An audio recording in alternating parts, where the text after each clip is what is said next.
All right, welcome everybody to the May 7th informational meeting. We'd like to call the meeting to order at 5:31. Thank you all for coming and for signing in. The first item is to set and adjust the agenda. I have no changes. Okay, great. So this is an informational meeting for two items that are going to be on a special town meeting on May 19th at 6:30 p.m. at the Townhouse. The first item the first item that will be on that special town meeting will be Article 1. We are going to reread exactly what that says in just a moment when we find it. But so that item is a vote on whether the town will commit $25,000 for the town forest. Thank you. And that reads, shall the town contribute $25,000 to be matched by more than $700,000 of other public and private funds toward the acquisition of plus or minus 329 acres of land on Buffalo Mountain to become a town forest to protect recreational access, fish and wildlife habitat, forestry, and the Moyle River water quality, and to provide outdoor educational opportunities for school children.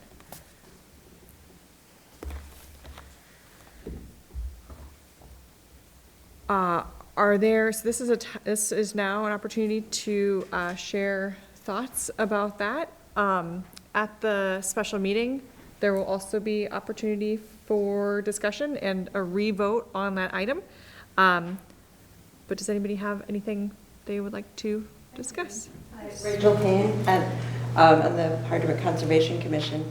I just want to be sure that at the special meeting, like we did at the regular town meeting, will we have an opportunity to do a brief presentation? I just want to confirm that. Or It's up to the moderator, but if it's pertinent to the question, I think that's permissible. But yeah, okay. Thank you. I have a question. Having been at town meeting and having voted on this and having it approved, I'm just wondering why we're having, I felt like we were given a lot of good information at town meeting, so as a voter in Hardwick, I'm wondering why we're here. That's a great question. And I know people, I know people who voted at town meeting who can't be here for the special meeting, and they have concerns about this process too. Do you mind stating your name for the record? Kathy Answer. Thank you. So it's a good question, Kathy. I don't want to be the only one speaking to this, but because there was a petition with the appropriate amount of signatures on it, we are obligated to put anything that, any petition up to vote again.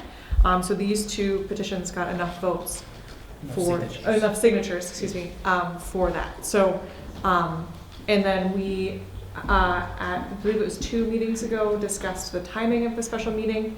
We have been doing, it's still open. There's a survey for what times are better for town meeting, and we heard from a lot of people that evenings were better. So we wanted to stick with the Tuesday, which kind of folks are familiar with town meeting, and then also an evening to make it a little bit more accessible.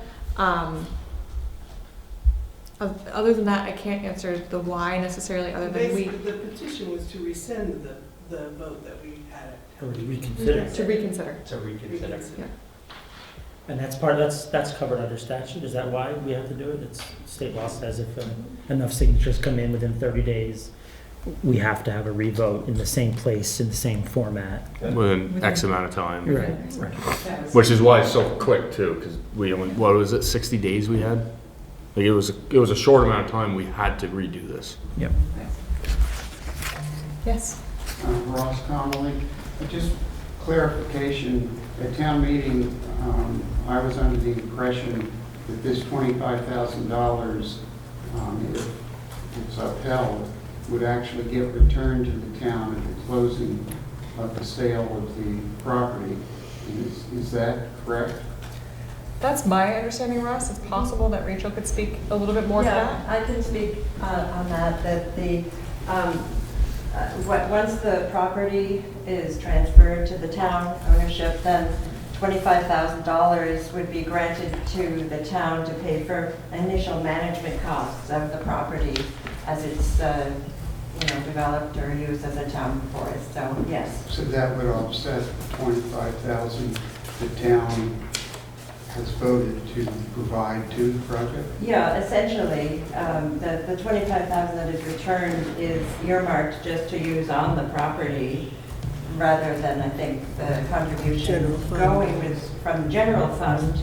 So it would be coming back, but just with that focus to Right. be used on the property. So that would, whatever the tax implication of that 25,000 is, would be erased because the property would not, or the tax liability would not be there. Is that? Could you say that again? Well, Well, I'm going to be able to answer that, Russ. I think Thank you. the $25,000, a part of that vote didn't include where that would be coming from. So it wasn't determined in that vote whether that would be coming from the fund balance or from a future budget. That wasn't detailed in the original vote or even in this new vote. But it was made clear that it would be given back to the town, the same way that it did for Woolkit. So in my mind, I don't think we could accurately say that would necessarily be added to a future budget. It might come from a fund balance or from another fund that we might have that hasn't been determined yet. Well, so I just interpret that we're not really getting that $25,000 back because that $25,000 is earmarked for maintenance of the property. Right. Correct? But it's not replenishing the 25 we would pay out. It's in sort of in kind, 25,000 towards future maintenance costs associated with the property. Well, that's what I'm confused about. Is that 25,000 is taxpayer money going to assist with the purchase? And if the other funders refund that 25,000, but it's earmarked for maintenance, then it's still refunding our tax money, so the net cost is zero. Is that correct? Not if those funds are restricted for something, then it becomes a restricted But funds. it's still, 25,000. Sure, we'd still get it back in our bank account temporarily, yeah, I mean, essentially. Right, so yes, 25 but- is going out, 25,000 is going out, 25,000 is going in. Right. But it's going out of one pot and into a different pot. Well- So that it affects the ability to Coming out. use it, but it doesn't, but yes, But out is and then in. The original 25 is coming from town taxpayers, but the returned 25 is coming from another source Mhm. to taxpayers, essentially. So the net cost to taxpayers is zero. Is that correct? Not if those funds are being restricted to the, nobody gets to use that money for something else. We don't use it for Right, but anything can't- else. So We can't use it So to the offset. 25, so the 25,000, say it came out of the fund balance. Right. That money wouldn't go back into the fund balance. No, but it's, So the fund balance would have a negative $25,000 but hit that to it. 25 coming back Sure, is it's, from an external source. Is that correct? Yes. but it's gonna be spent on something else. It's earmarked for something else. That isn't in the budget currently. Yeah, so it's not really, it's, I understand what you're saying, but it's not as simple as that. Can I ask a question? Yes, please. Or comment, please? So what I hear being said here is that $25,000 would come from taxpayer money, and I think Kaylee said we don't know exactly where that will come from in the town budget. Correct. Then the town, if this process goes through to create the town forest, will end up with property they never had before. And so $25,000 from the town budgets would not need to be spent to maintain this new property in the beginning. Would that be correct to say? And you could say it a bunch of different ways I'm and just- still have it be, I mean, there's semantics here, I'm just Yeah. trying to be sure I understand. There would be some funds to keep it going for a bit before we had to kick in anything. If we had $25,000 to start with maintenance costs, yes. I don't know what those maintenance costs are, that's all gonna be part of the plan, but we'd have a start on those funds, yes. And Grace Johnstone, there may be income too, right, from what I understand, in terms of There like is if the there's a lease potential. to sugar or There is the do something like potential. that. I mean, it hasn't been decided yet, but, so there are a lot of things that could move around still. None of them seem particularly onerous to me, but, Yeah, so we've talked quite a bit with Wolcott, and they've been very helpful with a lot of the information, so they just completed this process. Their typical annual maintenance is around like $6,000. Who knows if the stewardship plan would be similar to their property, but that's about what the town budgets every year. do you know what they're spending it on? I believe it's some trail maintenance. There's different projects. There's a committee similar to a lot of the committees that we have that basically has different projects that they do, and then they request every year during budget season funds for those projects. Gotcha, so they get approved too as they go. Correct. All right. So it's built Because in. it doesn't seem like there's a whole lot up there that needs maintenance. It's kind of like trees grow, they fall down right now. Totally depends on what the Yeah. on what the plan is, and it could also change too. Sure. But this just as an idea of what a similar town is currently doing. Are there any other thoughts or questions? Paul thinks Hardwick is that, I should have said that earlier. Do we know how many people have applied to be part of this advisory committee, and when that advisory committee will actually be formed and charged with doing their work? Yes, so we put, I don't have the current number. 8. We have 8. At our last meeting, the committee was officially formed. And the deadline Is the 15th, is the 15th, so that way we can, 15th of May. 15th of May, yeah. So that way we can review those folks and appoint them on the 21st of May, our second meeting in May. So spread the word, Paul. We can, we want to do that. And there's also information on the town website. There was a lot of work that went into describing that committee. And so if anybody has questions, I know Amanda's been fielding quite a lot of questions. Certainly could reach out to the select board too, or the Conservation Commission has really been a part of this from the beginning. There's a specific form, like an interest form that has to be completed at the end of the document, the governance document.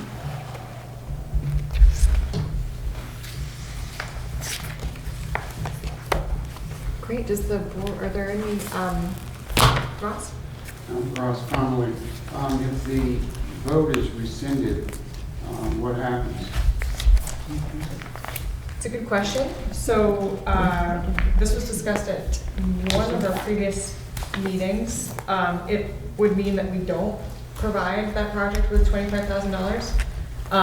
The select board had already in the fall committed to owning the land, so that part doesn't change, but the $25,000 part would change. And at the last meeting, Hannah Redmond talked a little bit about that still being doable in terms of funding. The reason why they asked for that, which makes sense, is to show that Hardwick has some skin in the game for funders, that there's actually a little bit of financial backing, especially since it's upwards of $700,000 in grant funding. So it's a little bit of, it just shows that there's a commitment to the project.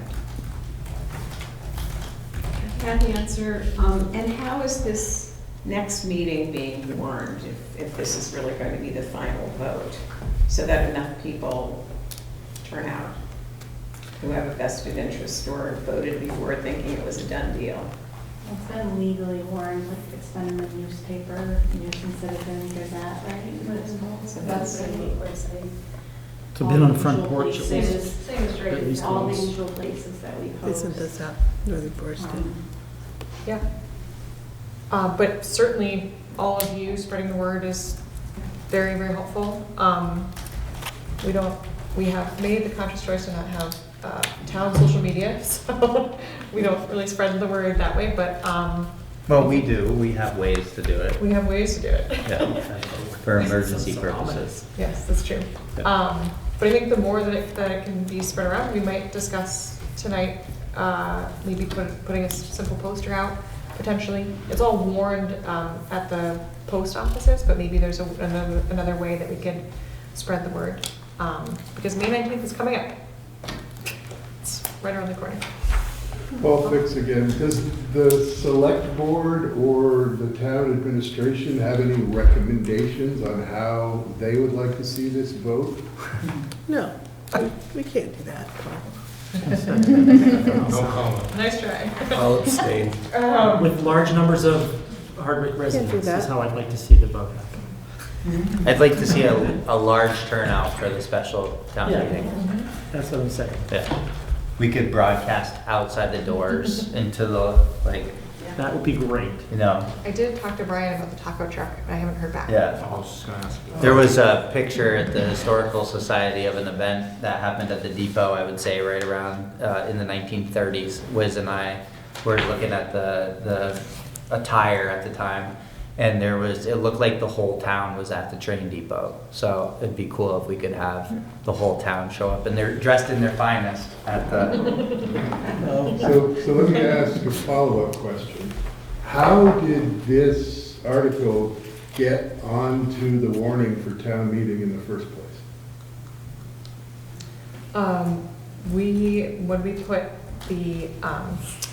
When we start planning for town meeting, there are various things that we put before the town. Usually the select board decides if it's something that we need or want a whole vote on. So same thing happened with the local option tax. So something the select board felt like we didn't want to make a decision on our own, so put it before town meeting. Well, and we didn't want to make it an Australian ballot. And we wanted there to be we an chose to opportunity. make it We wanted there to be an part of the opportunity meeting. to have a discussion on the floor. So same thing for, as I said, the local option tax, those were the. In the town meeting And the town meeting. location. Town meeting location, we wanted there to be a conversation about it.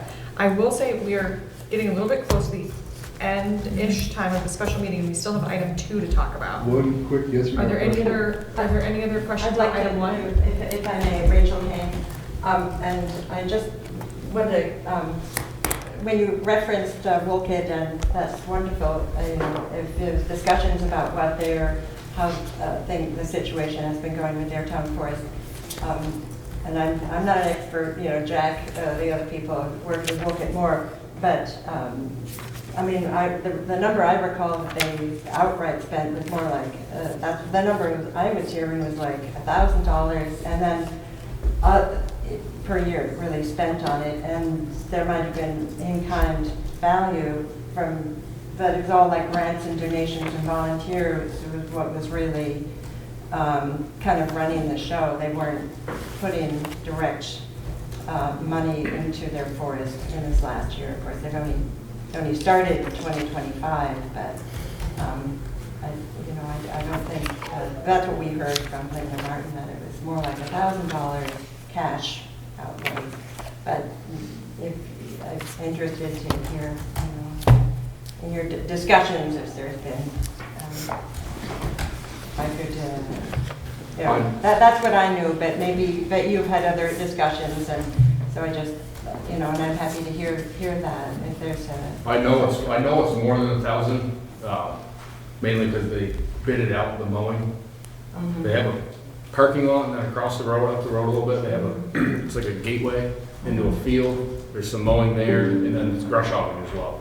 Okay. And actually, the bid was accepted last night, and it was more than, it was $2,500 or something. Okay. That's bare minimum, at Okay. least that, I don't know, Mhm. I can't comment on anything else, but. Yeah, okay, So, well, thank you. It's at least a little bit more than that. It's for my I don't know if information. it's 6, I don't know, but- And knowledge also. Yeah. But certainly not $25,000 a year, like a pretty, Well, Right. pretty minimal, I just, yeah. fairly minimal amount. So far, it's been minimal, thank you. Thanks, Rachel. Are there any other thoughts on item 1? Ross? Ross Connolly, again, just clarification, no matter how the vote goes at the special town meeting, the town is still going to own this parcel on Buffalo Mountain for a town forest, is that correct? That is so the only contingencies on that are if the stewardship plan is completed in time and accepted in time for a closing. So it's not just that, so that $25,000, as I said, isn't really the contingency point for us owning that, but there are still things that have to be done for the town to be gifted that land. And we can't guarantee that those things will be done yet, they're in the works. But no, my understanding is that this $25,000 would, doesn't impact whether we're going to. I think what the woman whose name you reminded us Hannah of, Redmond. that's still the one, Hannah Redmond. I think what she said a couple meetings ago was that she felt optimistic that if the town didn't supply that 25,000, that she thought she'd be able to get her funders to do that, to fill that missing 25,000. Right, something It was- might be hard, but she She thought it was probably possible. could or something. Hopefully. Yeah. But Yeah. But they could still say that, without our buy-in, as a show of good faith, that they wouldn't give those Right. grant funds. They could choose, Yeah. the deal could fall apart because of it. Correct. Or it could still happen, and she seemed to think it would still happen. Right, so the vote, no matter which way it goes, essentially, the town will be in a position to continue to pursue so that the parcel, if everything falls into place, other things, I mean, this vote is not going to deep six the town forest by itself. Potentially, yeah. It's hard to. It's been Hard to know. It's been hard to say. Yeah. As we said before, it's impossible to know for sure. If the town does not commit something, it just, the organizations and grantors that are being approached to ask to contribute to this, they'd like to see the town supported in some way. And Anyway, because we only have a couple minutes left of the special meeting, if you have any other questions about this, as I said, the Conservation Commission is a great place. The town offices are a good place as well to ask more questions. We still do have a discussion item for item 2, which the petition is, I'm just going to read it out loud. Shall the town of Hardwick vote to require that all public questions be voted by Australian ballot beginning with the next annual town meeting? So that is the other item up for vote at the special town meeting. I am going to ask if there is discussion about this, that we keep it. I mean, it's okay to go past 6. Start the I'm meeting. sure Renee and Kristen won't mind. Are there any questions about, or discussion points about Article 2? So one thing I will mention is that at one of the last select board meetings, originally the petition did not include adding the town officers, and we decided that rather than having a town meeting where there would just be voting on town officers, that it made sense to have this petition say that all voting would happen that way, so that way there wouldn't be any voting via the floor. Town meeting would still exist. It's just the voting portion of it that would be different.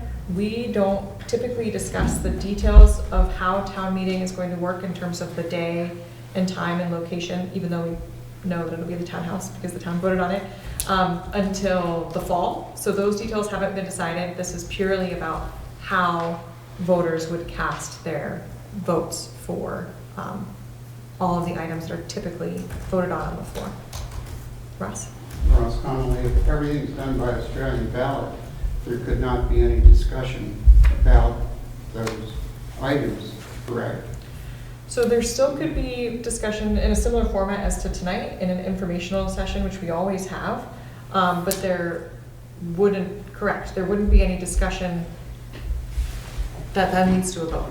So essentially, town meeting would be meaningless. Yeah. It wouldn't. It would be a get-together on the day of voting. Or a different day. Or perhaps. a different day. So some towns have elected to do it on a different day during the special meeting and call that their gathering for a town meeting type meeting where you discuss that. There's just no floor vote. So There could be no amendments to any of the. correct. And ultimately that's why we wanted to keep town meeting the way it has gone, but there's this push that to poll everybody, for everybody to be able to attend, one, and for everybody to be able to vote. So hence the petition. So, like I said, we hope for big turnout and good discussion at the special town meeting. Hi, yeah, Paul Fix again. Two things. One, I know this is sort of new to be asked to make decisions like this, but I noted earlier before the meeting and spoke with some of you about the fact that this informational meeting doesn't appear on all the town calendars where select board meetings do, and I hope the town could look at their processes to see that all informational meetings for which people say, well, people don't show up, could show up in all the usual places, so that where people are looking for meetings would inform them that there is something they should show up for, or could show up for. So that's my first comment. Secondly, your decision, and I believe I was at the meeting where it was a little unclear whether moving officers to be part of this vote came up.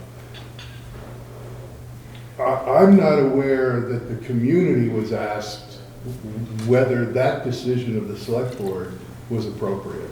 Could you share how that decision was made and why it was made? I mean, it seems as though the select board, by adding officers, has made the decision without community input to make town meeting Australian ballot. So that would seem that the select board was supportive of the move to Australian ballot. Is there a comment from the select board about that decision to add officers to this vote?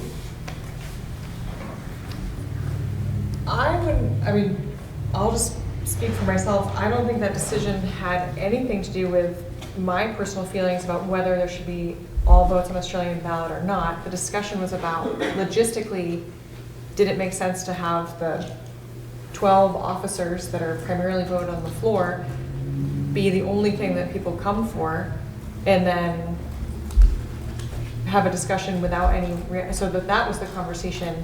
And so for me, it seemed like logistically it made sense to have, at that point, nothing be voted on the floor, because the only thing left would be the tree warden and the first constable to vote on the floor. So that was the discussion, and I don't personally feel like I wasn't voting in support of Australian ballot or not, but purely the logistics of how that would work. And was there any discussion about making that a separate ballot question? Because your petition asked for one thing, and that was changed by the select board, rather than being a separate question that could be decided separately by the community. It's a good question. We didn't talk about that. And we probably should have.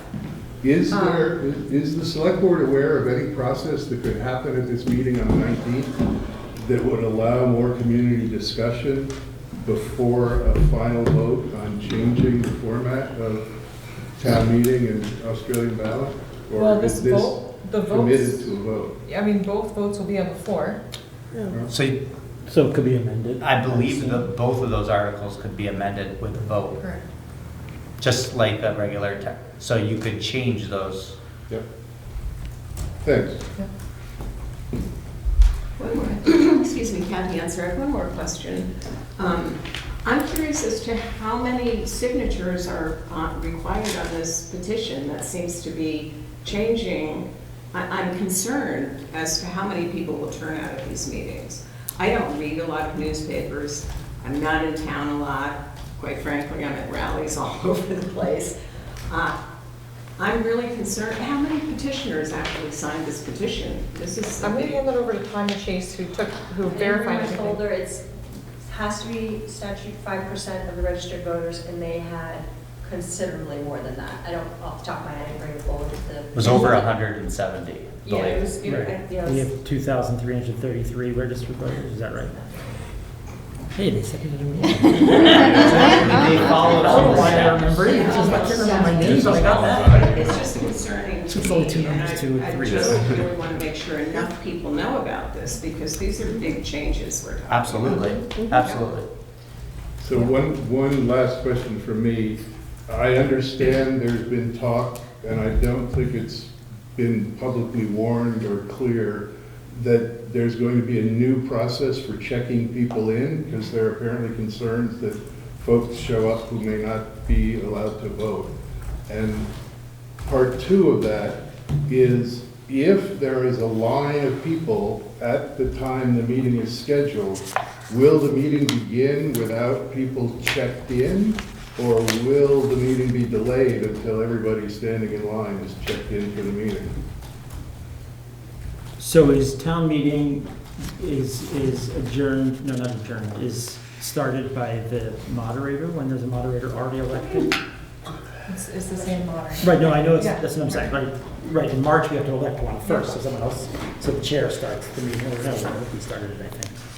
Somebody else started the meeting, we elected a moderator, we have a moderator, so the moderator starts the meeting. It's not up to us, right? We have to- The only reason why the chair of the select board started the meeting, because the moderator from the previous year Right. wasn't there. Right, so I'm just saying, That moderator has been elected for the year. yes, Yeah. exactly, I Yeah. understand that, and I'm saying, so to answer the question, like, It's up to them. it's not up to me. Select board. Right, it's up I've to talked us, to the it's up to moderator, I know the moderator's answer, I'm just curious. I'm sure If you're supportive of it. I would support waiting, but I don't know what the laws are, if there's anything. I'd support waiting until everyone gets in. I think all the more reason for the taco truck if there's gonna be a line. And ideally, there is a line, because we want there to be lots of people coming. And hopefully it'll be a beautiful day, just like this. But we did discuss that, Paul, the verifying voters. I don't know, Tanya, if there's anything you want to add to that? If somebody has a better idea to make it go smoother, that's the best I can come up with, to make everybody happy. So I've heard Tanya say that there will be 2 people checking people in, which should speed that up. But does the select board want to suggest to people watching here tonight that they come early to be checked in, that the process might take time? I guess that's. What's the earliest the town clerk would be ready to check I'll be in? there at 5. But are you ready to check people in at 5?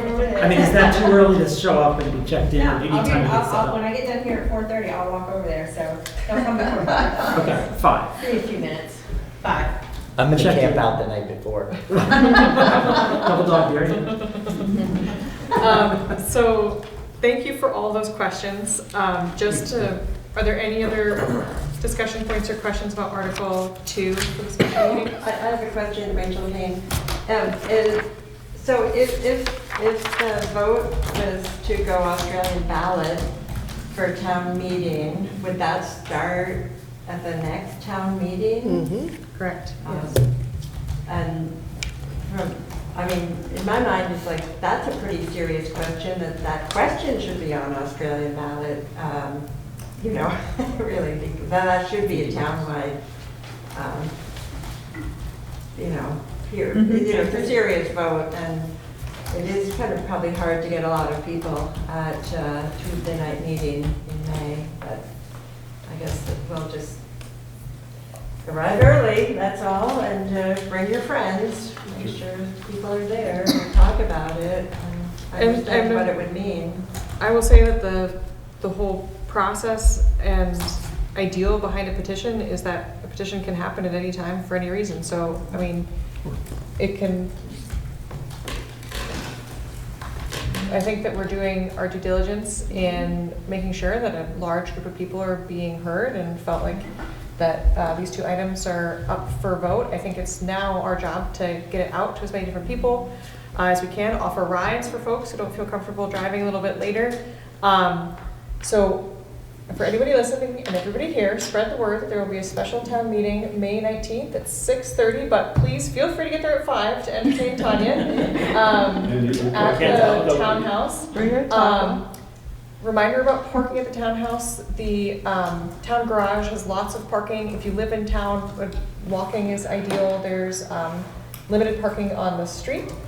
And I believe that we're going to work on having some parking help as we did last time, but we have to talk about that a little bit more later. Thank you all for coming to the special meeting. We encourage you to stay for the regular meeting. If there are not any other questions, we can adjourn the informational meeting. Thank you. Great. Thank you all for coming. And please stay. We have plenty more to talk about. You want to take just a minute? Oh, Derek needs to make it. Derek needs to take a minute. Derek's gonna need a minute to get set up here. Whether we are Okay, I have so much paperwork. Yes, definitely.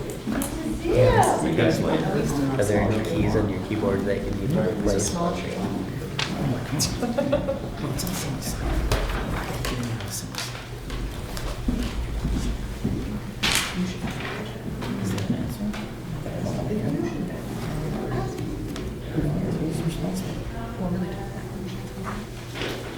We'll catch right back up.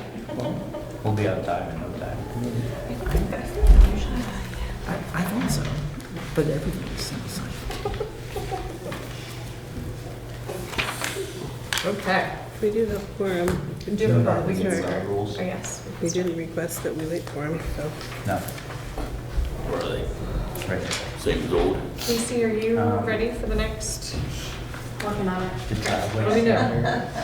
There's driveway access standards now. 18-inch culverts. Yep. It's always been. Yep. And then there's a form.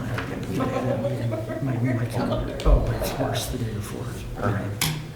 Right, meetings, what? Come on, that's what we do. Blackies. So there's that. Yeah. And then, I have Thursday, Friday, Monday, and then Tuesday. Casey, I think Tracy's trying to get in on There's the, two. on the select board There's two, meeting. there's, there's, same thing. Yeah, she just The barely worst of popped them are up like though. big paper. Yeah. I have some meetings. There's something else. Like some back to back, some in a day where I normally wouldn't do 2 a week, but because They of were, circumstances out of my control, I'm gonna do, yeah, the next. If you're staying for the select board meeting and you didn't sign into that, can you please sign into the select board meeting as well? So 2 different sign sheets for them from the We hearing. all have a busy season. You ready, Casey? Yeah, I'll just get rid Okay. of here and. All set. Recording in progress. Hi, Tracy. Sorry.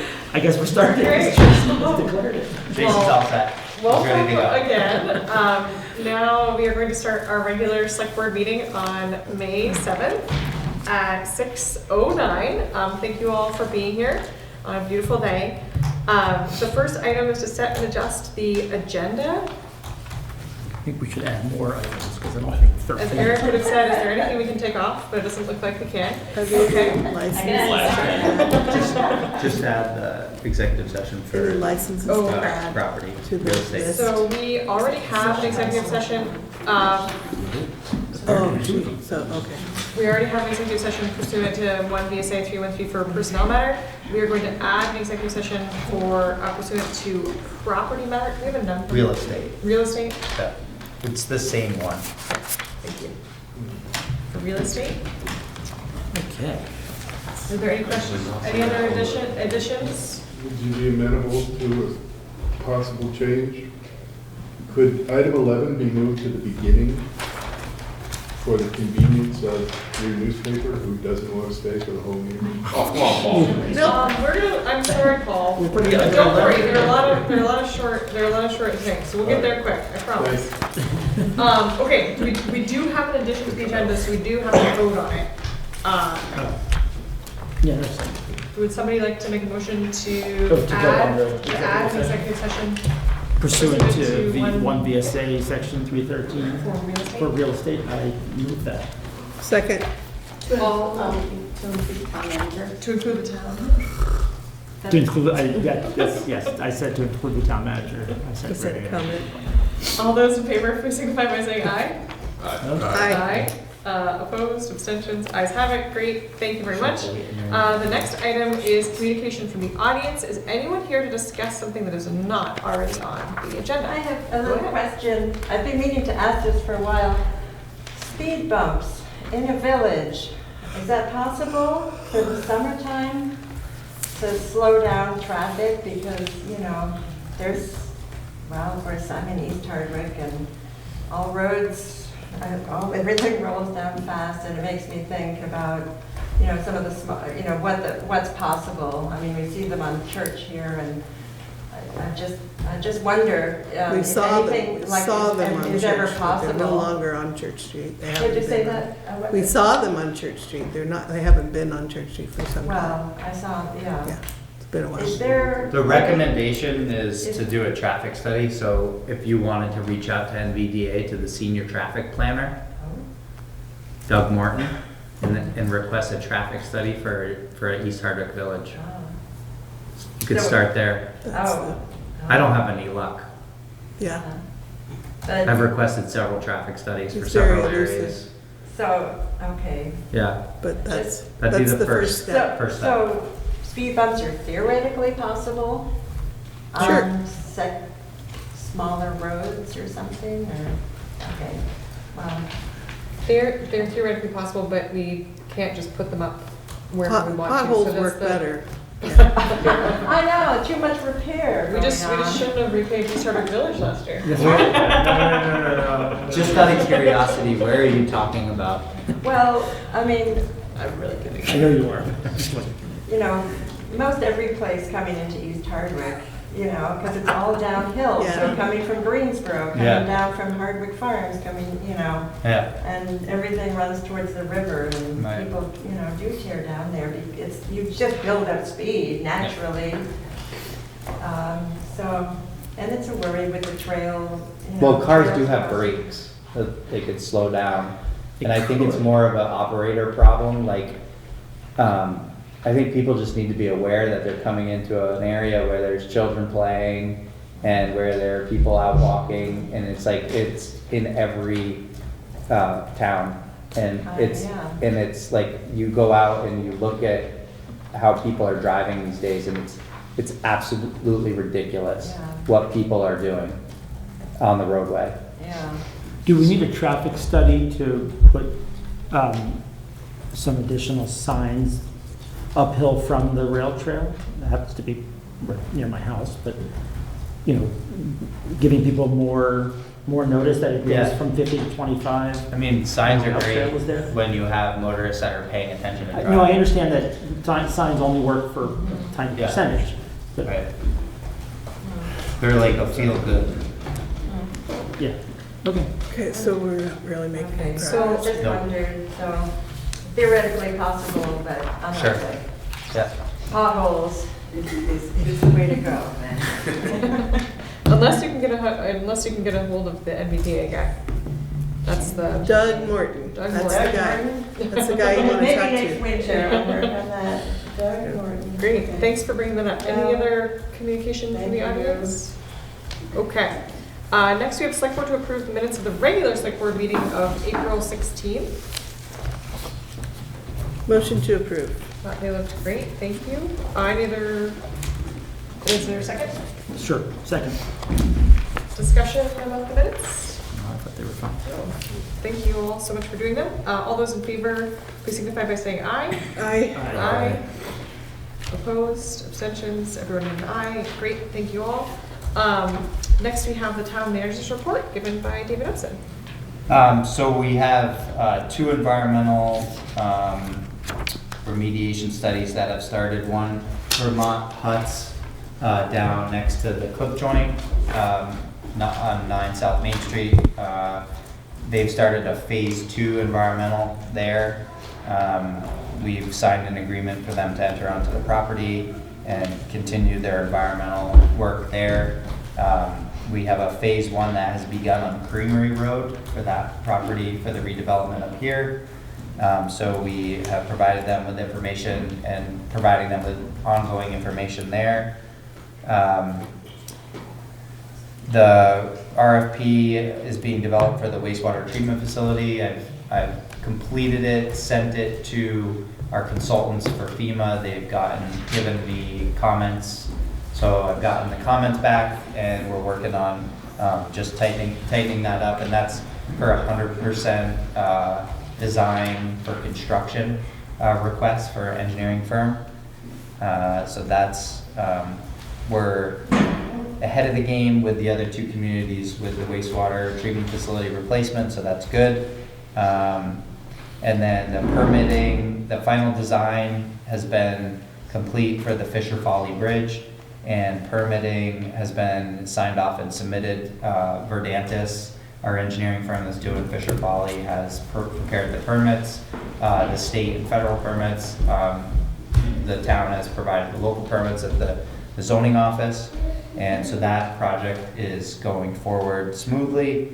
The pedestrian bridge project is on schedule, slightly ahead of schedule with the drilling. They're down to the lowest elevation that they need to drill to, so they'll be at that elevation working their way across. They're halfway through the micropiles, and things are going good. And we got a good slug of rain yesterday, and the water levels didn't come up. They've got a good berm, and they're going to be putting some bags in, sandbags in to control the water. Are the micropiles for both the abutment and the retaining wall, or are they just for the retaining? No, the retaining wall is in place, Okay, and the micropiles will be, the footing for the wall Okay. will be poured over the micropile. So the footing will be secured to bedrock. okay, And there's 32 of those. right. And it's going good. Project's going good. And that wall's not gonna move. Yeah, and that's the plan. That's the whole idea. And they've submitted their engineering to tie the new wall into the old wall. So that is there's a good plan in place there. So that project is good. The bridge should be here sometime in July, and they will be placing it in early August, if not. August 7th is the date. Yeah, so, Yeah. good project, going well. And that is what I have for now. Is there any likelihood that the construction company or the town is going to cover the crosswalks that are not functional at this time? The signs and the parking, 2-hour parking signs that are misleading for people who persist on trying to park next to the Jersey barriers in the single lane? Yeah. Because it's still happening. Yeah, And I don't know why people don't understand. it's the same people that The are probably only- speaking and Yeah. start. My only belief is that they still see those white lines. We talked about this last meeting, but Yeah. you weren't here. Yeah. They still see those white lines and they're just not able to comprehend that they're parking in the driving lane. So it just seemed like if we could, last time I asked if we could put something over the white lines, but no. But also the 2-hour parking signs right there. I mean, it's above it's true, it's above the construction fencing, and any thinking person would realize that they shouldn't park there, but I actually know a couple of the people that have parked there, and they're usually smarter than that. But people just don't seem to understand. Common sense. Sometimes in one case, it was a person who can't walk very far, and so they just really couldn't understand that they wouldn't be able to, they'd have to walk up the road with their oxygen tank or whatever. So I don't know. I just think it would help if we covered them, but it seems like it's their thing. They're supposed to manage the Yeah, we can ask. They've been really receptive.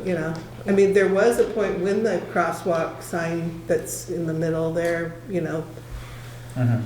across from the bridge sort of area, those were, I swear they did have a trash bag over them at one point, but they're all open now. But you can't get The to signs either are of there. those crosswalks. No, I know.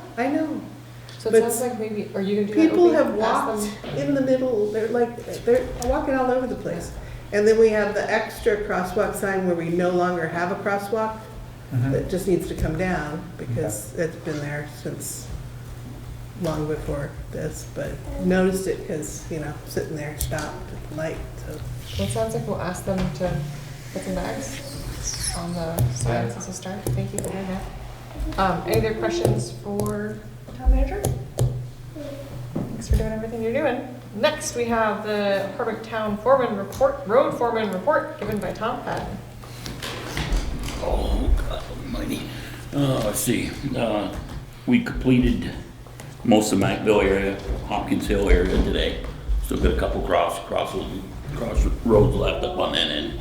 I know a couple weeks ago, they did Bridgman Hill area, and then I think it was last week, we ended up doing West Hill, Tucker Brook, Cake Brook area. And we did our part up to West Woodbury that we agreed to once a year going for once in spring, once in fall. So we ended up doing that. Everybody knows about the water main break downtown, of course. We also had another water main break over by Jiffy Mart. So we planned on it, I think it was last Tuesday, we came in that after our M-Shop class we went to. So we repaired that, fixed that, and at the same time, we put a new hydrant in next to Buffalo Mountain Market, where a car kind of cleaned that one off there this past winter. So we got that all back together and stuff. We also repaired a hydrant on the corner of Lamont Avenue. That was broke. And we also repaired a hydrant up on Sop Hill that a car took out. So we got that one back together. Besides that, we started mowing, of course. Started crosswalks until, that big windstorm came and the rain and stuff. So we'll try to squeeze those in whenever we can when the weather's warm and stuff. And just keep plucking away and been hauling gravel and stuff, the areas that we've been grading and stuff, so. That it.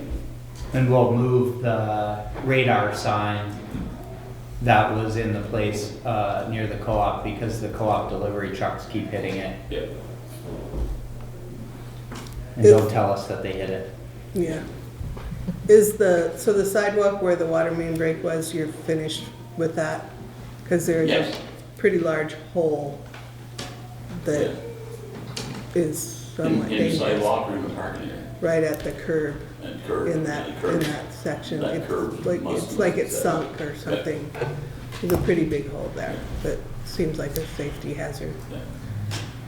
And when you do paint crosswalks, are you gonna do the Mill and Main ones?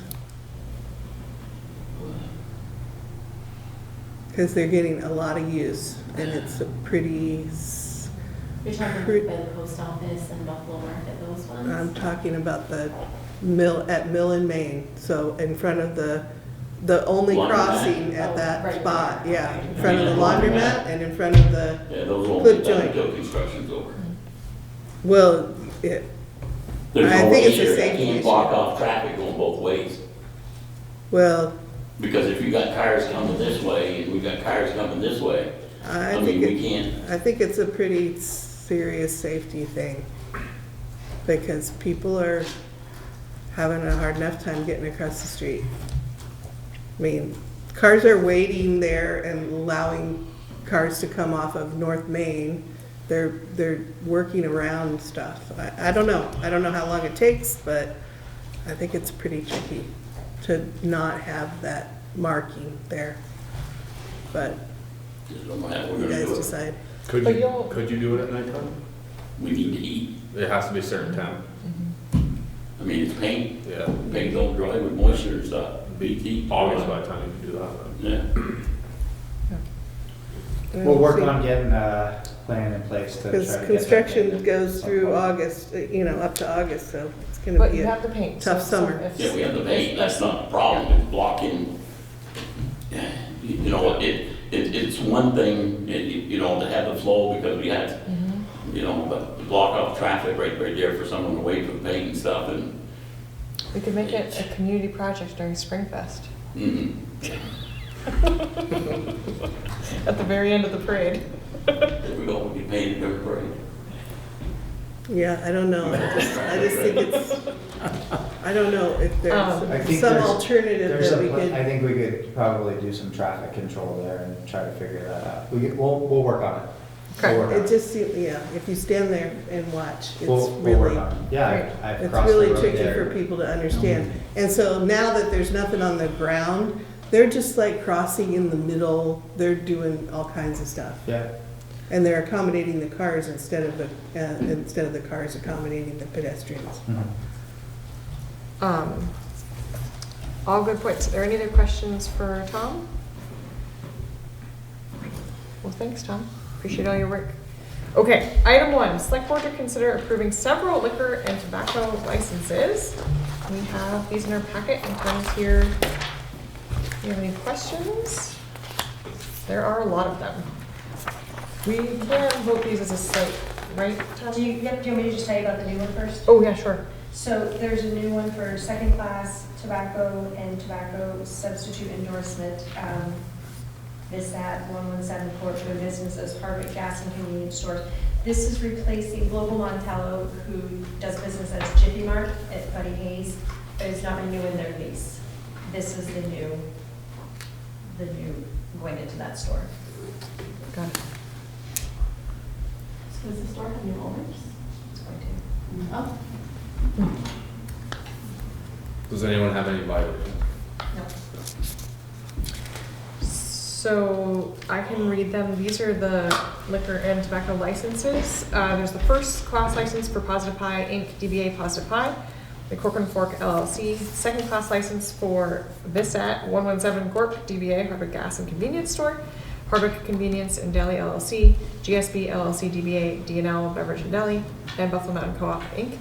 Third class license for Positive Pie Inc., DBA Positive Pie, the Cork and Fork LLC, an outside consumption permit for Positive Pie Incorporated, DBA Positive Pie. Actually, Positive Pizza. Oh, sorry, Positive Pizza, thank you.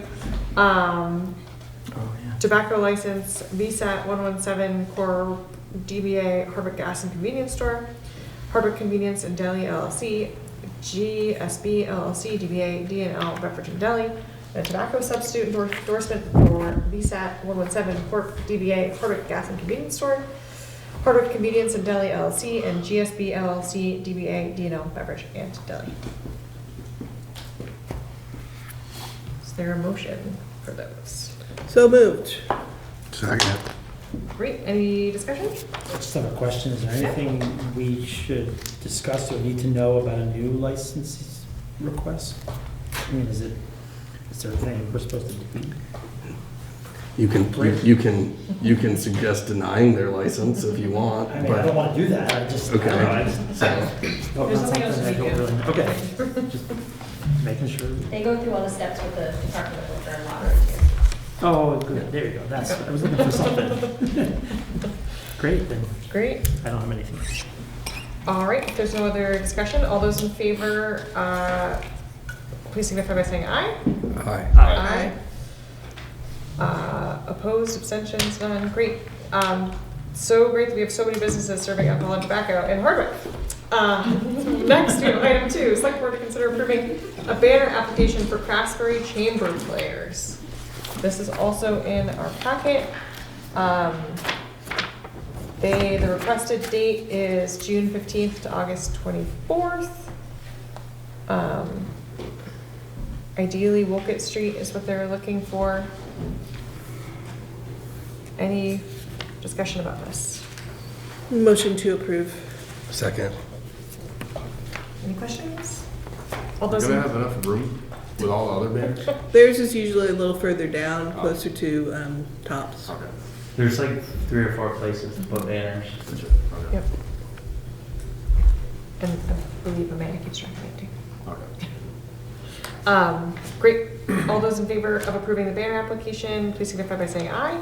Aye. Great, the ayes have it. Next, we have item 3, select board to consider, oh, nope. Yes, another one. Select board to consider approving a banner application for Hardwick Farmers Market. So moved. Second.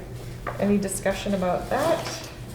I guess one more. Yes, please. What's the, they must have to pay a fee for that?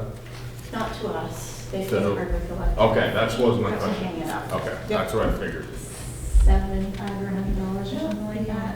It's pretty nominal, but yeah, Yep. they just pay a small fee to each of you to hang it up. Yeah, great question, Derek. Okay, all those in favor, please signify by saying aye. Aye. Aye.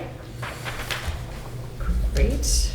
Ayes have that. Item 4, select board to review and consider approving a company for the RFQ for the Loyola Riverbank Stabilization and Flood Mitigation Study and authorize the town manager to execute a contract.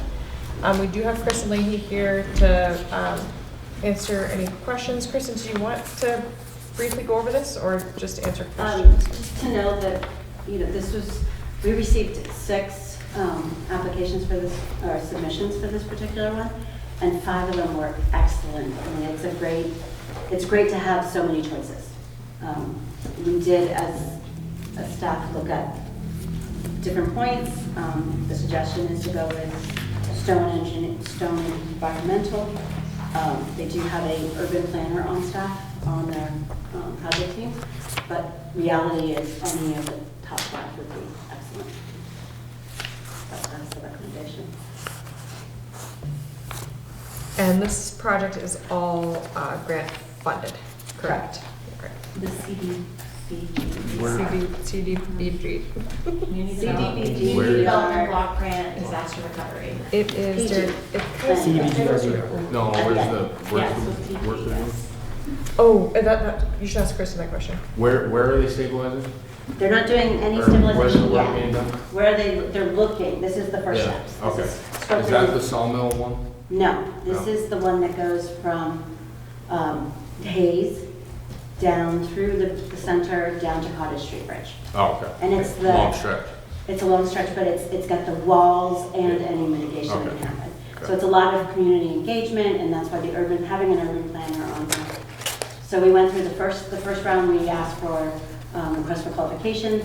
We went through with those. There were 5, they were very close to each other. The second round, I asked for those 5 to submit letters of how they would do community engagement. They all were they were all good. I mean, there's really not much difference between them. I think the biggest piece is that Stone has an urban planner on staff, on the project team.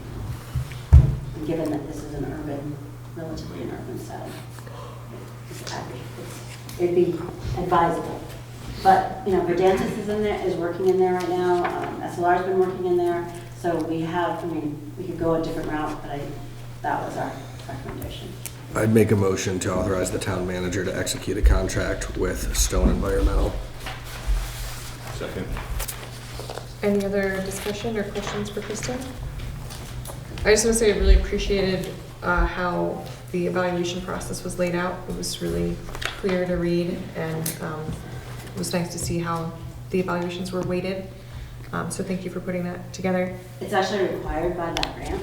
I have about this thick of a packet for each of those to submit. Thank you for only giving us 4 pages of that. No, I put it all in there. Yeah, You just it's true. read it, that's all. just not printed. Yeah. Great. It Well, was in thank your you. folders. Everything was in your folders. All right. Any other questions or What's the discussion? second on that? That was Derek. Sorry. It's all good. All right. All those in favor of approving Stone Environmental, right? Stone? Yes. Stone Environmental for the RFQ for the Loyal Riverbank Stabilization and Flood Mitigation Study, please signify by saying aye. And Aye. Aye. Great. Any opposed? Abstentions? Great. Ayes have it. Thank you, Kristen, for putting that together and for all the different responses to that. Next, we have item 5, select board to review and consider approving a company for the RFP for the Confluence Floodplain Restoration Project and authorize the town manager to execute a contract. And this is for the. This is for the restoration of a previously created flood mitigation project along the Lamar River, across from where Sawmill is. Okay. We're not to Sawmill yet. That's a further down. This is, in 1985, they cut all the trees down, they did a flood benching for that at that time. It was never taken care of, it's now several feet higher. This grant pays for us to hire, we've had to hire an environmental assessment. This is the consultant who will also be doing the engineering and doing the work of overseeing the project itself. So they'll be on the site while it's being constructed. There were 4 excellent submissions. My recommendation, this was a request for proposals, so they actually included what they would cost. There is, the one that I would recommend is actually the highest, but there is a reason for that. They are front-loading what they're going to do, and that is going to, should equal less issues later on, and it fits within the budget still. So that's SLR Consulting, and they were the ones that actually did the original alternatives analysis. They're working in that, they've been working down, they've done the hydrology study. I'm pretty confident that they'll do a really great job. Again, though, the other three were excellent as well. But so I'm putting it to the select board. Cost on this one was only a small portion of it because really it depends on, like, so for example, SLR included in their proposal. They're having more conversations with Nutrients because the rail trail runs right through there, and so they're seeing that as a possibility for an issue, which some of the other submissions did not see, and SLR's been down working in there, so they were able to see that issue.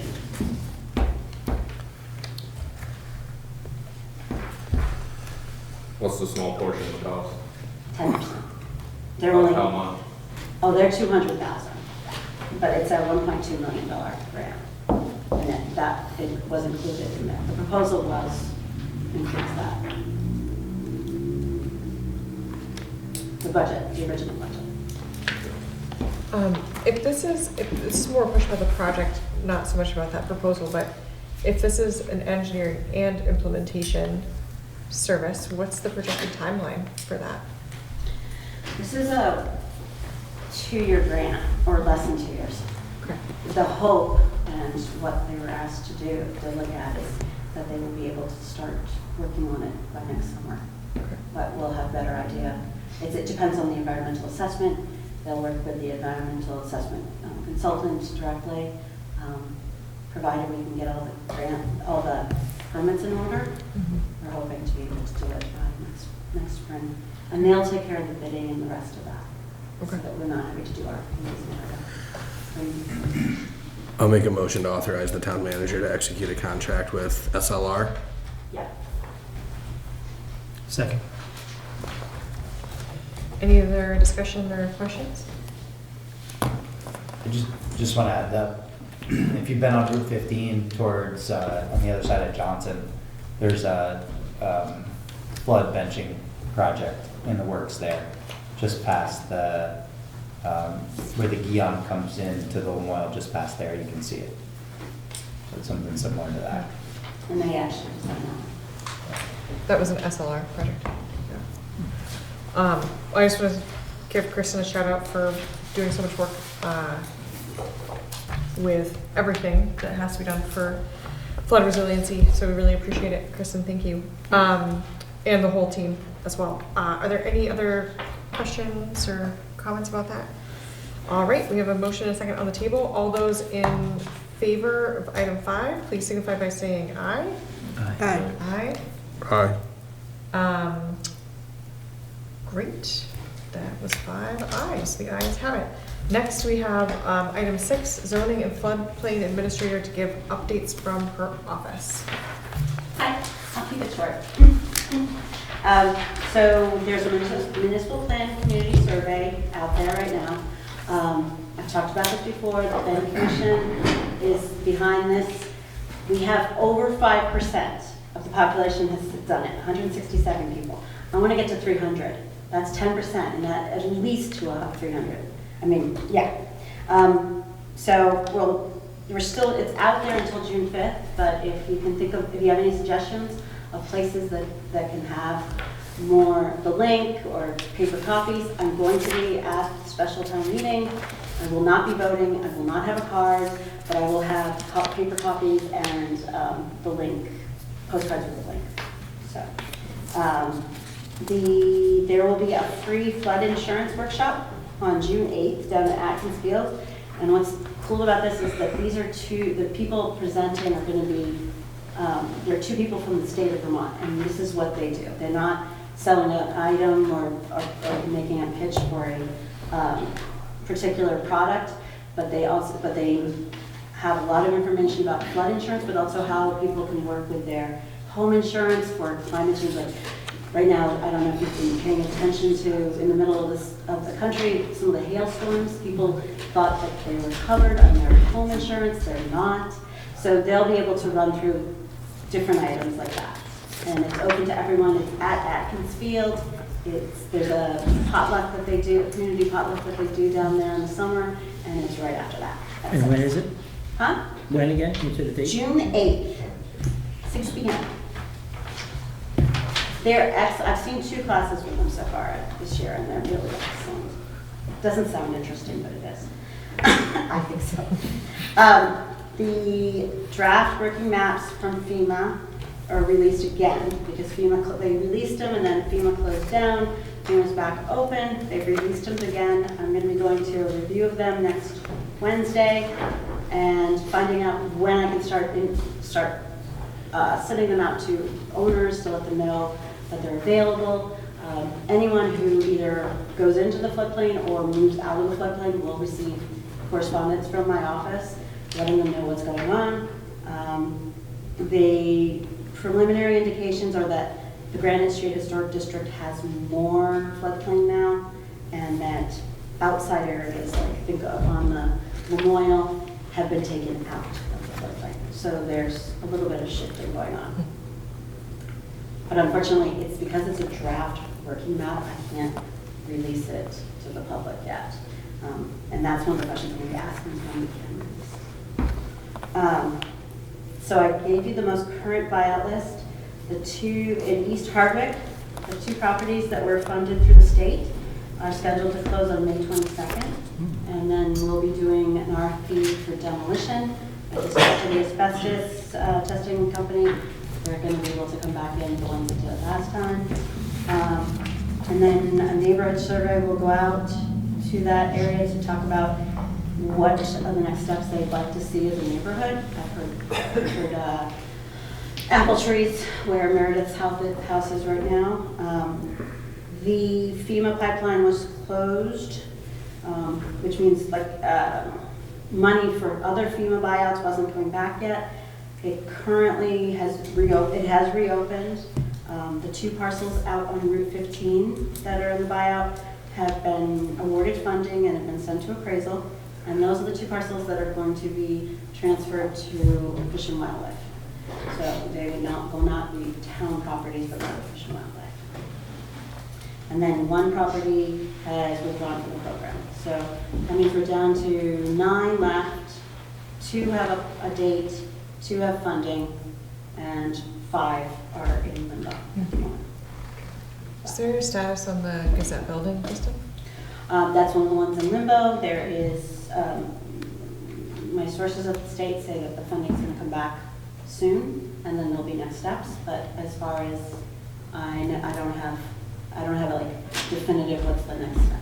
Did you make any discoveries about the fact that they didn't notify us that the Section 106 had happened and the select were supposed to get 30 days to? You'll be receiving that when they get the award and it comes back into town, into the state. It hasn't That's gone when the to 30 days VEM. starts? It hasn't gone to VEM, it hasn't gone to us. Okay. And then with the Fish and Wildlife property that comes to Hardwick, we do the demolition and then it goes back to Fish and Wildlife, or Fish and So Wildlife? that's a FEMA grant. The FEMA grants are done by, we signed a sub-grant agreement with Vermont Emergency Management. They're taking care of the demolition under the grant that is received. And then it gets transferred to Fish and Wildlife. They'll be at the closing as well. It's that piece I don't have to do the process in that piece. The only ones I have to do are the state ones, like the 2 in East Hardwick. Great, thank you. Any more questions? And then 65 Brush, I'm not done. Oh, sorry. Such as gonna be brief. 65 Brush Street is scheduled for demolition in June. There's been another RPC did secure money for the town to do environmental assessments on any buyout sites.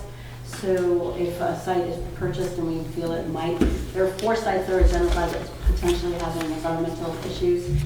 Gazette building, the 2 down on Wolcott Street, and then the Stratton log yard.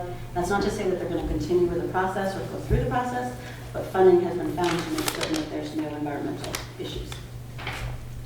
By another RPC, not by us.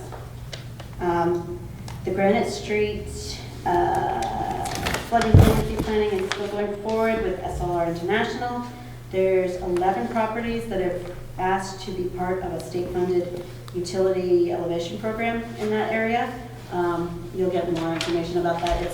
The idea is to bring their critical buildings, utilities above flood levels, and so we can retain the housing and continue to have that housing be viable down in that floodplain area.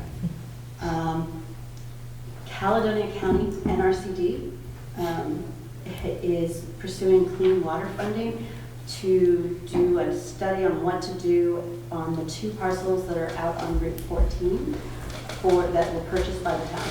Those 2 parcels, this is another pot of money that's out there for clean water. You have to show that you're doing flood mitigation, you're also improving water quality. I just did not have the bandwidth to try to pursue funding for the town to pursue funding. Caledonia County came forward and met a couple times out on there. They are going to put in for the funding, and then we'll come back to get further approval from the board at that point. But it would be great if I could just at least get a nod from the board that you're okay with having someone look to get funding to start the process. They're willing to do the work of communicating with that neighborhood down there. They're one of our partners. They're one of our regional partners as a county. And this is actually a pot of money that we as a town can't access, but they can. So, general thoughts? This is to do what?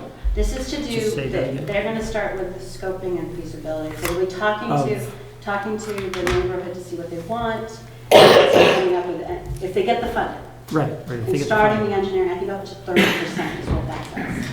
To do what, though? I still don't know what you're To do talking flood about. mitigation and water quality. Right Mitigation and water quality on Route 14. those 2 parcels that we I bought. thought you said 14. Or 14, This one's sorry. 14. Those are Yeah. 14. Yes. Okay, thanks. There's one of the parcels has a berm, an artificial berm on it, like a berm that was created at some point. And so, Okay. for example, you could remove that and at the same time put in maybe a walking path. Or, they want to talk to that neighborhood down there to see what they would like to see. Okay. But those pieces would be further along. This is just to start the process. Every time you do a project, you need your analysis of alternatives and scoping, and then you go to your engineering, and then you go to implementation. They're looking at helping with the first pieces. And because this isn't a project that the town of Hardwick would be running, you are looking for a nod to give them the go-ahead to start their process. I mean, I think we should. I don't see why we wouldn't. Is there? Any sound good to me? We're just trying, I've officially hit my bandwidth for taking Yeah. on new projects, and I'm just trying to keep things going. Sure. And this is a great possibility. Based on the various body language, I think the board is giving you a nod. Okay, great. Nod. Unless somebody disagrees. Based on the, yeah, okay, great. Thanks, Kristen. Thank you. Here, I'll do just a couple more. Cooper Brook cleanup last Friday. 47 volunteers, 175 tires taken away. Effort was supported by Greensboro Association.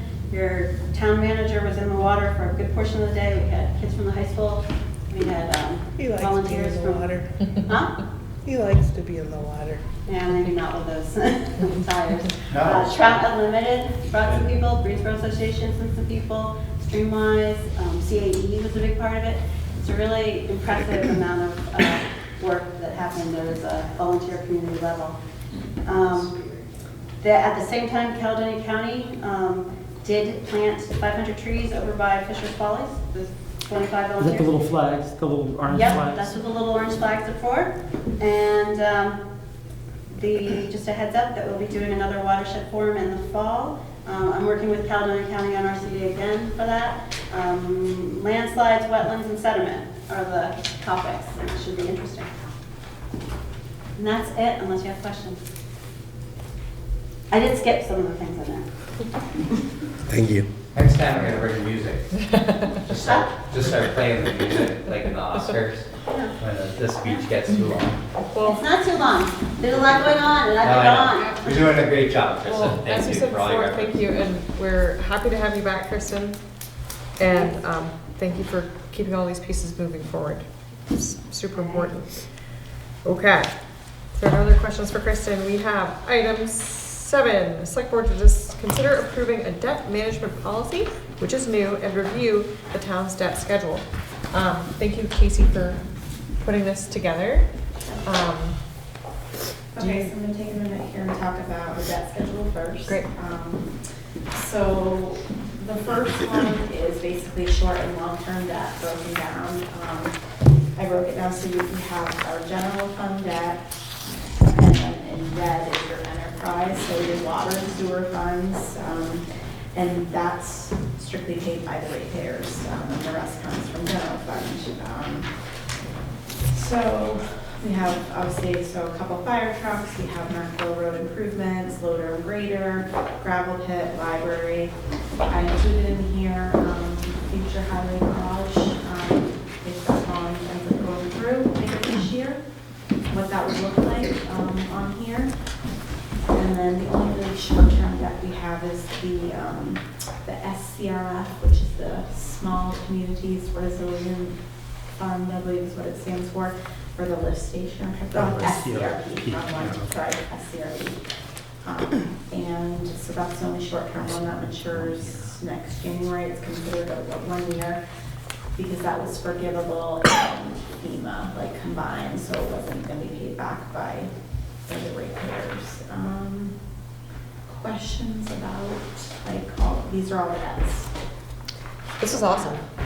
Okay. And it's great to see everything So all in one place. And then we kind of move on. So there's 2 other schedules. One of them, if you look in the top left corner, there's long-term debt principal only. So these are our annual principal pay downs.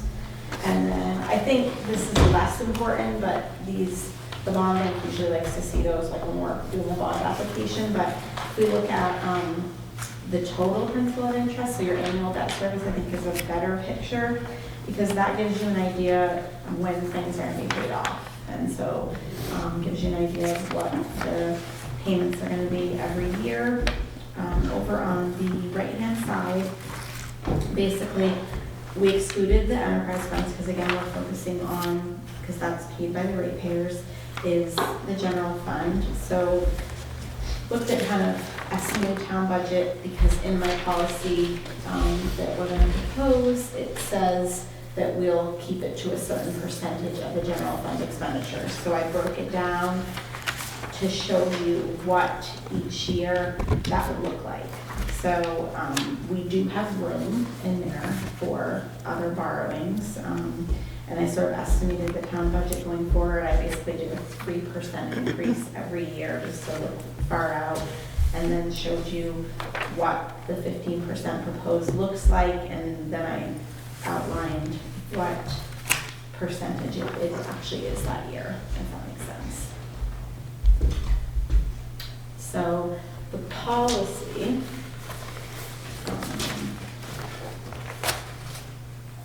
and so this will be in the attachments, but I do just want to kind of read this out loud. So the purpose of the policy is to ensure that the town issues and manages debt in a prudent, transparent, and moderately conservative manner that protects taxpayers, maintains long-term financial stability, and supports the town's capital and infrastructure needs. Debt shall only be issued when necessary and when it's in the best financial interest of the town. And then it talks about, I'm not going to read all of it, but as I said, we focused on the goal being not to exceed 15% of our annual general fund expenditures under normal conditions, meaning that our total debt payments annually wouldn't be more than 15% of our total budget. And then I did include that temporary increases up to approximately 20% would be considered when financing significant long-term capital infrastructure. And then it kind of, again, goes back to keeping in mind that the enterprise funds are strictly supported by enterprise revenues, so the ratepayers pay those, and so it's not included in this general fund debt. Talks about types of debt, compliance, that we'll review this policy as needed, but I think it's a good start. I did look at other towns' policies. did some research, compared, and that's what I would like to propose for our debt management policy. It aligns with the recommendations of the auditors. Wasn't that 10%? That was general fund balance, was what you were thinking of, yeah. So this is different, yeah. This isn't even a requirement, but it's really good to have. And also, like, it sort of sets your appetite for debt, sort of thing, gives you an idea.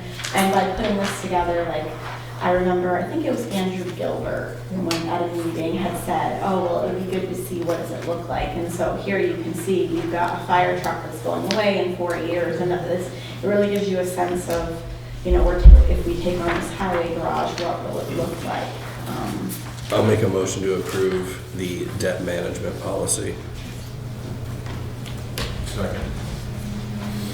Any other discussion? I just Thank you, Casey. Yeah, Wow. it's awesome, Casey. I think this will be super helpful when we're putting together new bonds or doing future borrowing. Yeah, and this was really a good exercise for me because I have to do this anyway for the bond application, so I'm ahead of the game, so that's good. I did have a quick question. Sure. So would this also be helpful, I'm looking at, for example, like the Mill Street outstanding loan is $32,000. Would this also be helpful, and if we review this every year, roughly around when we do budgeting, could we also then make decisions on if there were penalties for paying something off early? Most or- of these, the bonds you can't prepay. Okay. So, the Mill Street bond, yeah, we pay that down like $2,300 a year until 2038. You can't, it's a USDA Okay. note, so, yep. Okay, great. Unfortunately, we can't repay those, so.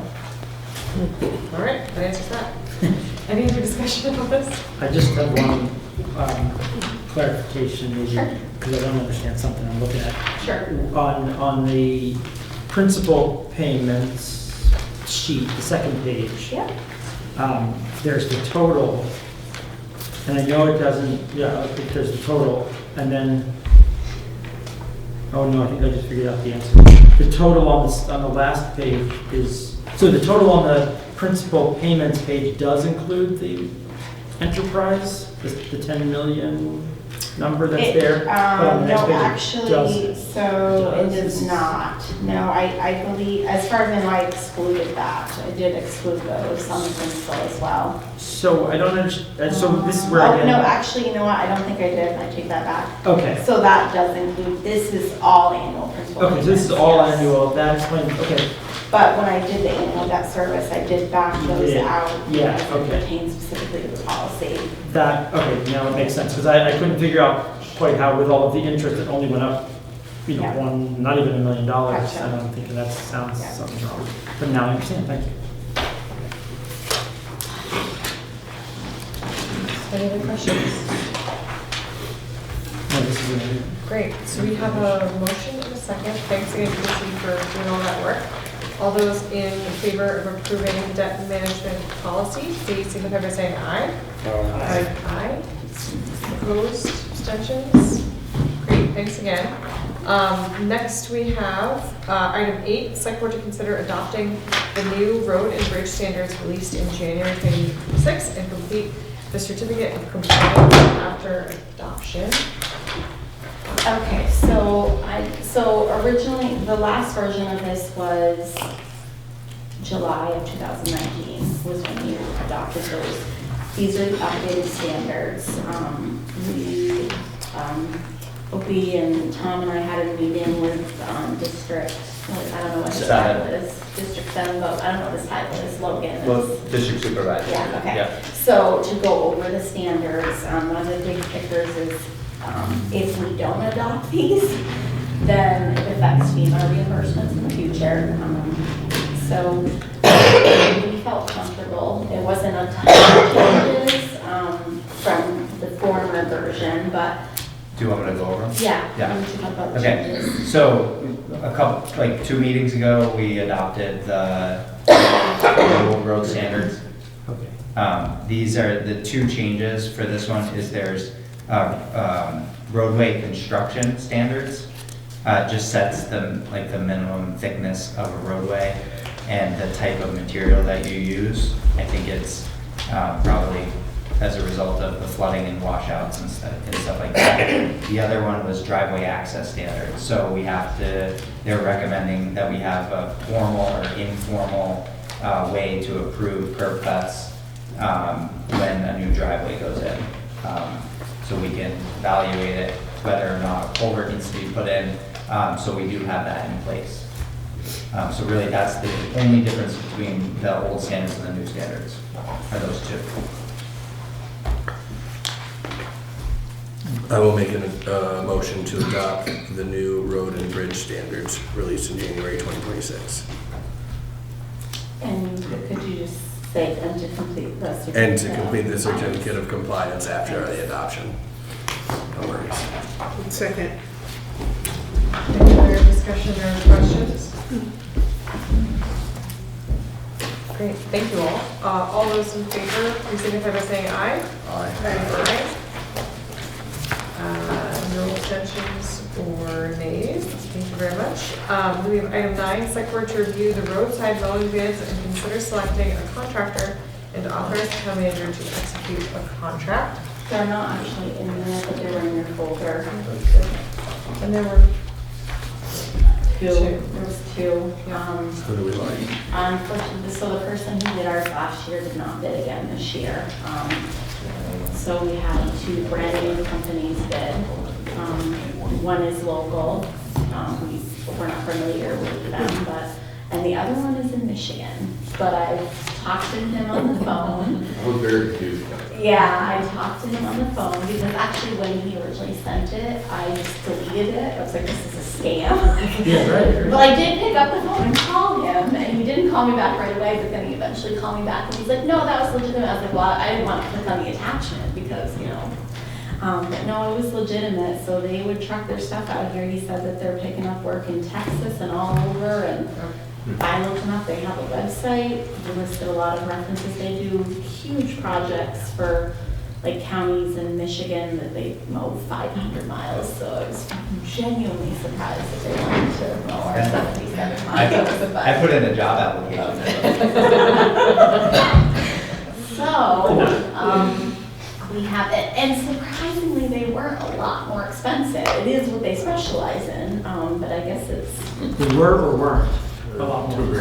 yeah, they weren't that much more considering we will have to travel here and crazy fuel now and everything. I don't know. So,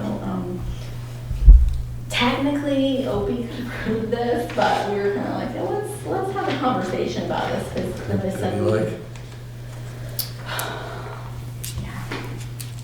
I mean, the other person, The local option. the other person is local, one-man show, does work for towns, installing culverts. Yeah, talked to him on the phone a couple times. What's their name? Jeff. Sure. Shore Excavating LLC out of Wheelock. References? I haven't checked any references. We'll have to do that. Yeah. I mean, ideally, I'd like to stay local, but it's also like, it's like either a huge company out of Michigan or some dude in Wheelock. Like, it's.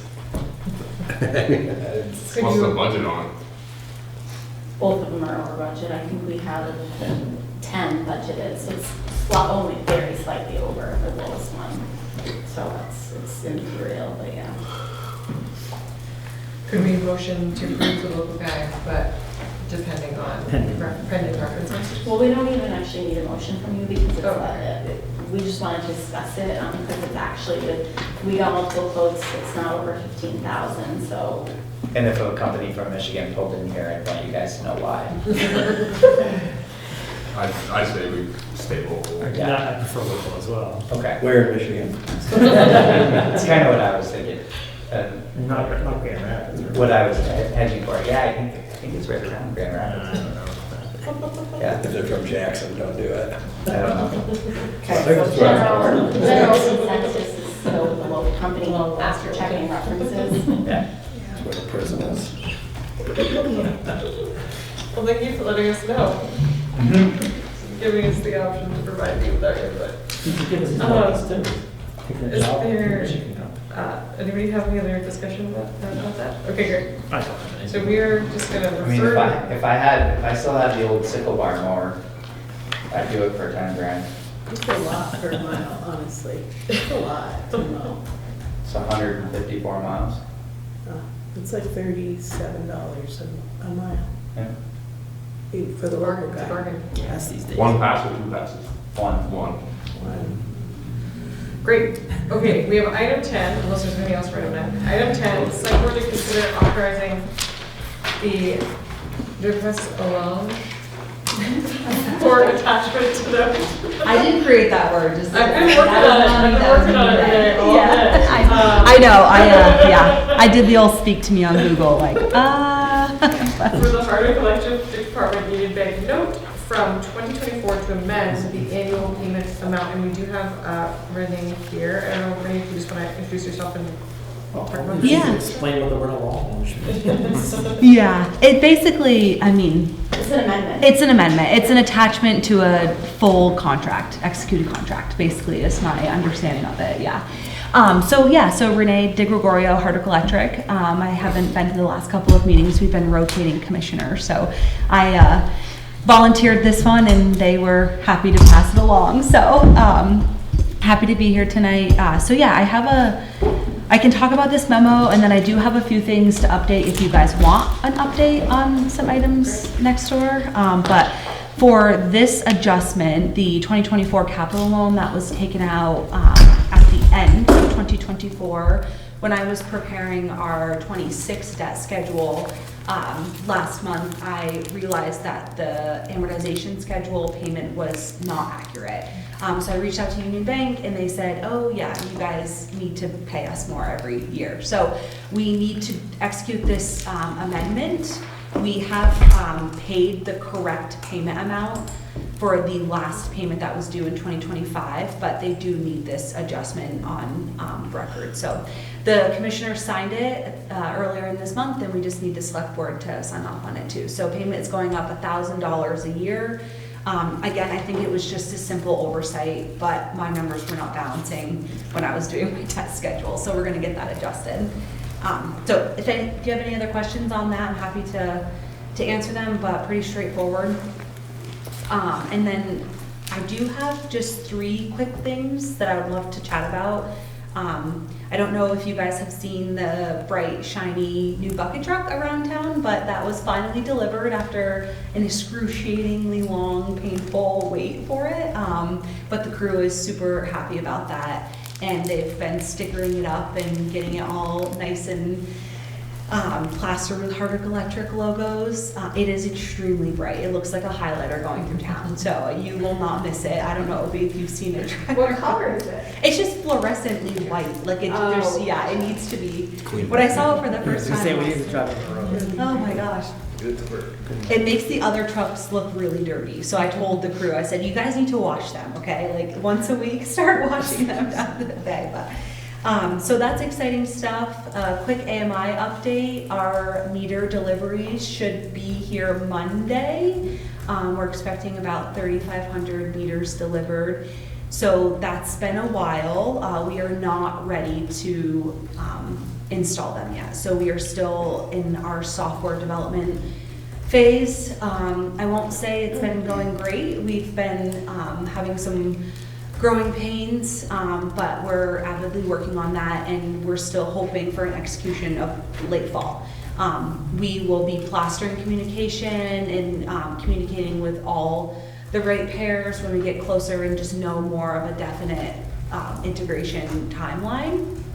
But like I mentioned last time, all meters will be updated, whether it's a new smart meter or it's a newer older meter that will be manually read still. But it's going to be a huge lift and a lot of effort from our crew to quickly get those swapped over, but really great and big things to come from that. They're still working on the DCU installations. So I'm not sure if you guys have noticed driving around town, but on some poles you'll see the big wires sticking up. That's those DCUs, the antennas that are going to be talking to the smart meters. So I think we have roughly 40 or 45 to install, and I think we're about 50% through that work. It takes a lot of effort and time to get those installed. We've been working really closely with VEPSA. They've been financing some of that project. So they've been a great resource for us to get this off and running. The last thing I just wanted to mention is we did have our first system study meeting. So PLM engineering company out of Massachusetts, I'm not sure if you're familiar with them, but they have done a whole system study on the all of the capital, the infrastructure that we have here for Hardwick Electric, and it was a lot to digest. As you can expect, there was a lot of updates and recommendations to our study, or to our system, that the study executed. Once we have the final list of recommendation and the final study from PLM, we'll obviously be sharing it in this setting, but to be expected.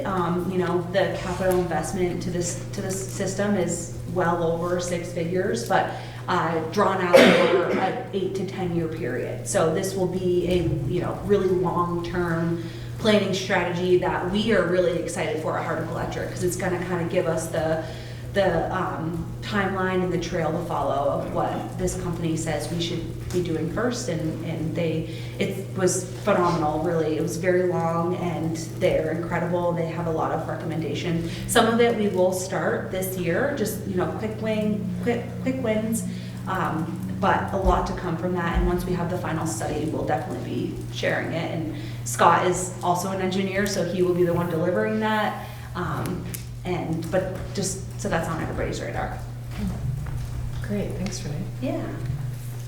Are there any questions? We do have to take action on item 10, but are there any questions before we let various updates?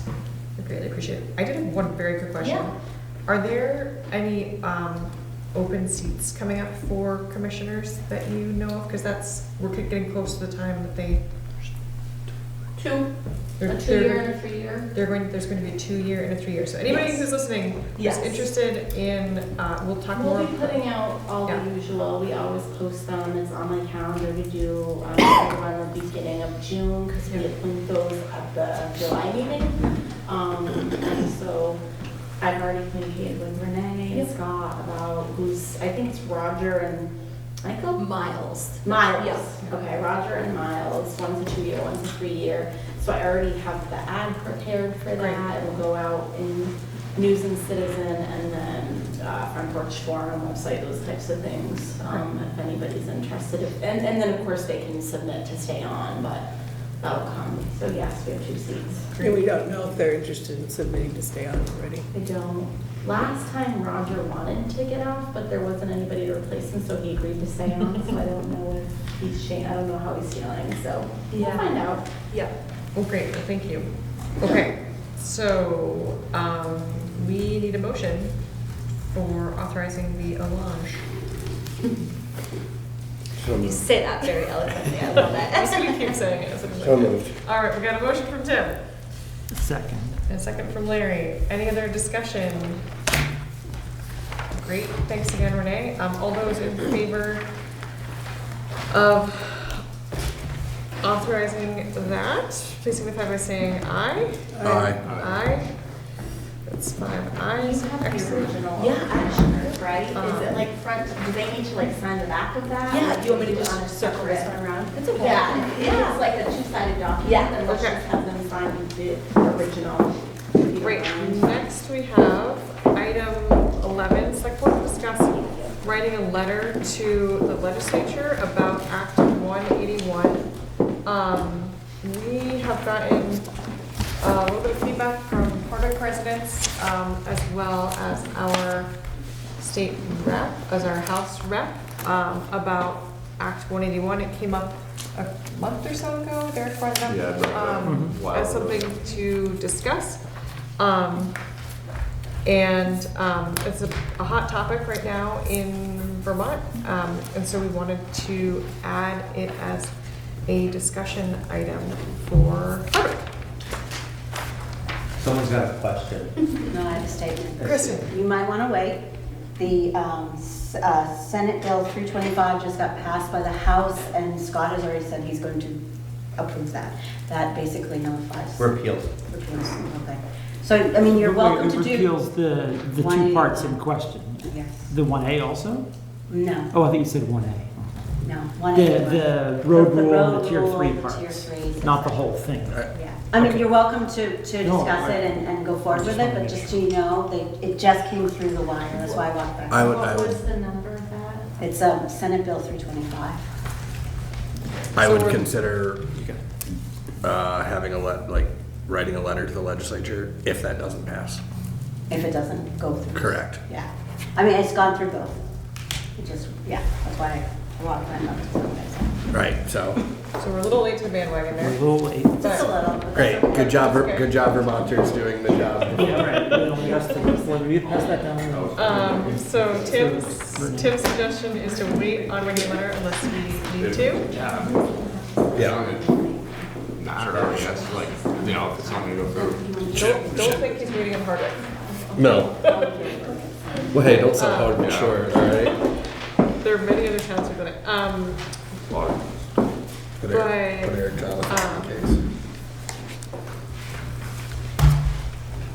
Yes, so we did have a letter in our packet, from somebody in Charleston who, I'm not gonna read the whole thing, but specifically outlined repealing the road rule, which we talked about, and the tier 3 designations, which were also issues that I've heard from other folks in town. The other towns who have already sent a letter are Charleston, Brunswick, Concord, and Norton. And then Albany and Groton as well. And they provided more information through various websites that are available if anybody has questions about Act 181. But it sounds like the general sense is if it doesn't get repealed, then we can write a letter. Yeah, Sure, yeah. great, okay. Okay, thanks Kristen for letting us know. It just came through. Next, we have item 12, select board to discuss the current recreation policy. What about it? Sherry, I think you were the one who wanted to. So what about it is, this is from 2017, and currently, as far as I understand, we have no members of the Recreation Committee. So while this policy, I've been questioning the legitimacy of it for years now, now we have no Recreation Committee to even carry out the duties in the policy. I think that, I don't know, do you have anything that you want to add to that? Have you heard that there is a recreation committee now, or?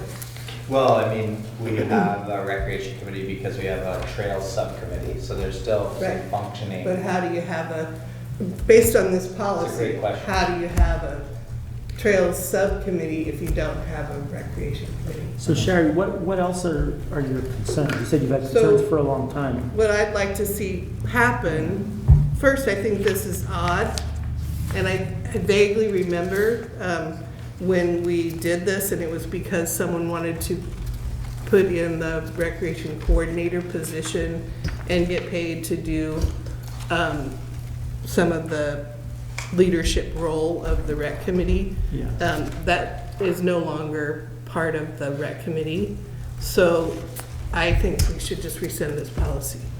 What then It's set happens? up, it looks like bylaws, it doesn't, I don't think it helps anything, and I don't know that anyone's been paying any attention to it. I just think it's What sort the- of paper. What then happens to the Trails Committee? 'Cause as far The as- Trails Committee is a healthy committee. Right, but that's a subcommittee of the rec So committee. my proposal of that would be that we reorganize, we combine the budgets, and we have potentially either a Parks and Rec committee or outdoor recreation committee, because we have this piece, the LVRT thing. We have a lot of green spaces and park spaces that we don't have plans to have anybody taking any role in, with these different FEMA properties that we're acquiring or that we're getting. There are plans for all of those.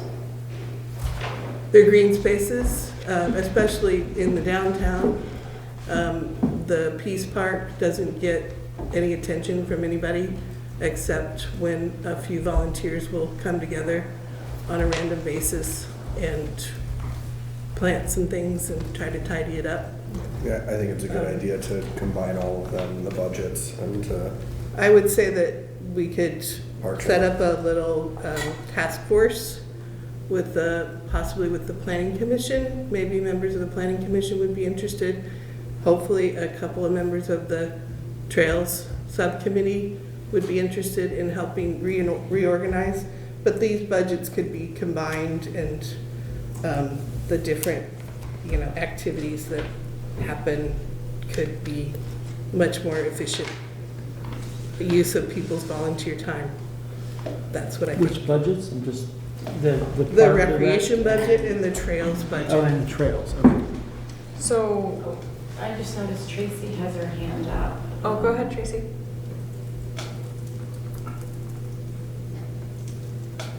Sorry, I'm having trouble unmuting. This is something I'm also interested in and I would be willing to work on as a volunteer. I have been looking at how other towns organize these things, and really it's all over the place. People do it every different way. There are towns that have different recreations and different trails committees. There's towns where they're combined. There's towns where they have park and recreation committees. There's towns where they have park and public spaces committees. I found every kind of different organization structure you can imagine. But I do think that this is an old model, a lot has changed, so I really agree with Sherry on this, that it's time to look at it again. I don't know what the answer is, but the LBRT was not a thing when this was written. And when we were going for grants for that, we basically had to form a special committee because the rec committee didn't have the bandwidth to really do the work that needed to be done to get the grants for our trailheads and stuff. I just think that it could be, it's a good time. I just think it's a natural time. We're about, as Sherry said, the town's about to acquire some new green spaces, and we put a lot of energy into outdoor recreation. Some of you may know that we got a grant a few years ago. We produced a brochure called Hardwick Outside. And Hardwick Outdoors, yep. Hardwick Outdoors, sorry. Anyway, I just think if there were a clear direction for the Trails Committee, it might be easier to recruit members. And anyway, that's all. Yeah, it seems like rather than just dissolving what we have, it makes sense to start by talking to people and building something. So, Danny's also brought this up before, that it's not just pedestrian recreation, but it also includes snowmobiles and ATVs, and that was always something that he talked about. I think with the potential of the Buffalo Town Forest, then there's even another aspect of outdoor recreation, and right now they're all kind of spread in individual groups, and that is challenging. So I think maybe as a next step we could create a list of what the members of that group could look like, and then have a goal of reaching out to them, because I do think if we're gonna... The group being the task force. The task force? Yeah, sorry, just making sure. And, I'm sure, I'd be happy to talk to Eric or go to one of the Hardwick Trails meetings, but it seems like starting with a list of who actually are all of the outdoor rec people in Hardwick, and then building a task force from there makes sense to me, but I don't know if there are any other ideas. Yeah, on our town website, we have a page that has their meeting times and stuff. They haven't had a meeting or any minutes posted since December of 2025. And then the Trails doesn't have any minutes posted since January of 2026, but that's a little bit better. It's a month longer. So things seem to be falling off. Mm-hmm. So I think it's time to call people together and try to figure out what this is, because a lot of the activities are, like, there's money in the budget for 2026-27 to do things that there's no one to do, no one to make them happen. So whether or not where that can go and, you know, who's in charge? Nobody. And it's, you know, it's irresponsible to just leave it sitting there and wait for somebody to like turn up. I'm And happy. we need to print more of these brochures. I'm not gonna volunteer to talk to everybody, but I will volunteer to talk to Mallory. Since I know that she's no longer on the committee, but was, Yeah, she was Also part of the formerly on the LVRT committee too. No one's on? No, there's no one there. One, all board assignments say that she's the only one on it, and then you go on to the rec committee, and there's 3 people. Those people are no It's just longer not, part of it. not updated or something. Oh, I didn't realize it was in 2 different spots. Oh, I yeah. updated it on the all board assignments. I didn't know that Okay. it wasn't updated. So Mallory just got. There are done, no must be. members. Yeah. Okay. Well, yeah. how does the board feel about starting the list of outdoor or just recreational assets of Hardwick and then creating a task force to? Makes sense to me. Seems Yeah, like- no, I agree with you. Does somebody on the board want to create that list? What's the list? Basically a list of all of the, we just tonight listed a bunch of different stakeholders who are involved in outdoor recreation. If we're gonna totally redo a policy, I think we might as well include everybody, including the ATV club, just to do it. So, I think starting with the list and then who to Just do contact it in right the here, right list. now? I mean, I guess we could do it right here, right now. We are slightly ahead of schedule. Well, I would not like to do it right now. Kristen? Oh, sorry. Can I just clarify that the properties that have been purchased through FEMA and through the FRCF are all in different stages of having plans made for them. They are all in places where flood mitigation should be happening and can happen. And they are not, as they've likely been reported to be, just left and abandoned and nothing's happening. The property on 41 Brush Street has a mitigation stabilization plan that's at the funders right now. On each of these sites, we have been searching for funding to do the engineering and also implementation. So we're trying to do it responsibly and piece by piece. The ones I talked to you about tonight are 2 of the FEMA buyouts. We have someone interested in 2 of the 2 FRCF out in East Hardwick. The Fish and Wildlife will be adjusting the 2 in Route 15. There are plans and things in motion for every single one of those pieces. And I would just like to set the record straight on that because I really don't want the public to think that we're taking those properties and then just leaving them. Okay? And we always have a discussion about that too. So the ones that we have Yeah, buttoned up. I understand, Kristen, that there are plans in place to get them to a certain point, but then going forward. And my bigger concern is of the pending green space that's gonna end up in the middle of downtown when the Gazette building goes down. So how that will work in relation to the adjacent Peace Park. The CDBG, DR, that you just approved the consultant for, will be able to look at that as well. Right, That is something right. that can happen with that to see what goes forward with it. And that will be a Right. conversation with people at the downtown partnership level, et cetera. And so to come back, the idea is to have a task force, to look at all town assets and then reorganize the rec committee into something else that would be more efficient, more productive, effective, et cetera. So the first stage, again, without getting into all of that, is just maybe having that task force list all of our assets and look forward, and look at what all of the things that are being done, not saying, that there aren't already plans in place for some of these places. Or being implemented. No, I know, But that's not what anyone- it's I good don't to be think anyone implemented, says. and I think this is working in conjunction with, as opposed to saying we're not doing anything. Yes, So- and this is not the first time that comment has been made. Right, and So it's who- good. So. who Tracy would- has a comment. Oh, Tracy, sorry, Tracy, I keep not looking at the TV. I was just trying to get to a point where Opie has this. Oh. No, I was gonna say, that's a Put it long time down. to keep your hand up. Go ahead, Tracy. I just gotta say, guys, it sounded still really hard. I can't really tell when you're all talking. I can't really hear what's going on. But I also do want to say that I think we might be tripping over the word plans and using it differently. So plans for how the properties are going to be, treated and resolved as far as flood resiliency and, seeded or, whatever. That's one level of planning, but I think, Kristen, we're also thinking about like planning, like how is the community going to use them? And that's not really something we've had a chance to talk about yet. So, so I think there are two different types of planning that we're talking about. That's all. Right, that just goes back to using this recreation committee in conjunction with the plans that are already in place, and it's okay.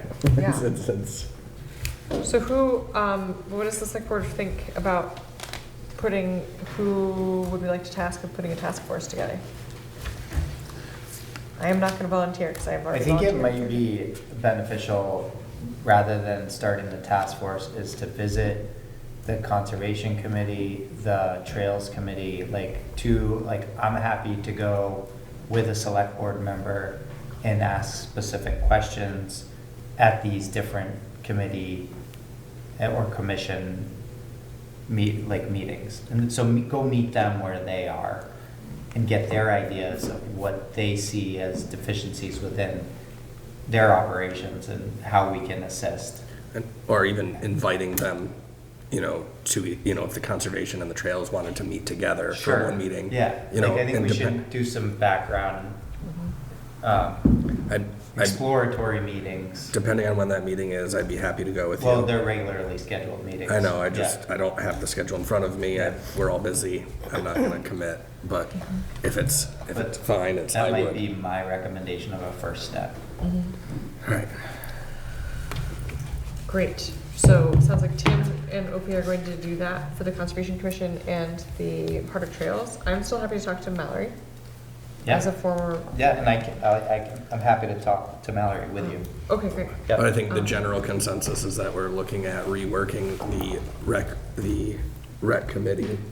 Yes. And creating some type of task force, looking at the town's assets, trying to figure out how we. I mean, outdoor rec is the second largest GDP in the country, brings in $600 billion a year, And we're not capitalizing on it right now. and we need to. Yeah. Why don't we can get breakfast with Danny too, to talk about it. We can get breakfast with Danny too to talk about. Yeah. Stop Like down. 4:30? I'll stop down at a shop. 4:30 in the morning? All right. Okay. Any other comments about this? Thanks for bringing it up, I Sherry. think there's an opportunity here. Totally. Yeah. Totally. Yes, there definitely is. Paul has his hand up. Hi there. I'm curious, and maybe I've missed something, but understanding that the rec committee has been losing members, has the town called for people to join the recreation committee? I don't know that is it known that nobody wants to be part of that? There have been postings calling for people to We put it join. on Front Porch Forum several times over the last 9 months, maybe even a year. It's been on there 3, 4, 5, 6 times. I feel like every single time this has been brought up, Yeah. people, Haven't gotten we've called for anybody. people to join and to be a part of it. Hasn't It had needs a any facelift results just before. yet. Right. All right, thank you. Great. Okay, I'm looking forward to seeing how that pans out. We have item 13, select board to review the draft changes of the town's economic development loan policy prior to it being reviewed by the town's attorney. This came up last summer, last fall, a long time ago. We started thinking about this. We've had the economic development loan for a long time, which is great, and it's helped a lot of businesses in Hardwick. We were starting to see some folks who needed more kind of like emergency help or smaller loans, not necessarily, so the usual cap for this loan program is $50,000. And we were starting to see some businesses who needed smaller funds. And so we talked, at that time, the board talked about revisiting the policy and looking at if there were ways that we could change it to make it a little bit more accessible to businesses. And then also thinking about how the whole point of this is for this fund to be used. And so if there are ways to make it a little bit more usable for businesses. So Casey worked on some updates for us to talk about. I don't know, Casey, if you want to just like go through each change or the summary of changes, I think, there, but I can talk about those. Well, we could also talk about the fact that this fund has been around since like 1997, 98, right? And it was created from grant funds, not taxpayer money. It's a grant fund that is, some other towns, mostly designated downtowns or village centers, receive these grants to do economic development with them. And they, when we originally got it, I think at least we found out that there was a committee, it wasn't the select board that was responsible for reviewing these applications. It always has been the select board. Hoped that we had more information Yeah. about how it started. Yeah, so there was a committee, an economic development committee formed, and that was to spur economic development activities in the town of Hardwick. I found 2 handouts. I've spoken with a member of that committee, and the Economic Development Loan Fund was created prior to the creation of the Economic Development Committee that was formed by the town, by the select board.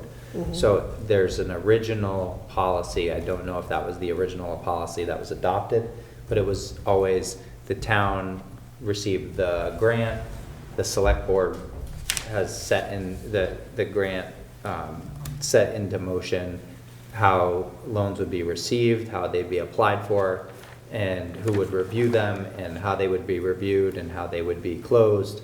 And it was always at the town level. So that's just the history of it. I did find some interesting handouts. Like in 2003, we had 21 outstanding economic development loans. Just a couple of years before that, there were 16. For a total of, when we had 16, it was a total of $260,000. The 21 outstanding loans, it was a total of $400,000. So, I mean, this has been well used in and outside of the downtown. There's been businesses outside on the outskirts of town, down in the industrial park, and then in the downtown as well. So it has served all the businesses in Hardwick. And how many loans are there now? 4. Totaling? we had quite a few pay off. Yeah, no, it doesn't matter. I mean, I don't need. 100 something maybe. Okay. And we have about 300 in the loan fund right now? Yeah. We have an excess of 300. So- Yeah, I did a quick thing, so like, just since I've been here, so like almost 8 years, like I kind of looked at what we've had for loans, and we had 16, 18, like 20-ish loans, like active on and off, for about 750,000 original loan amount.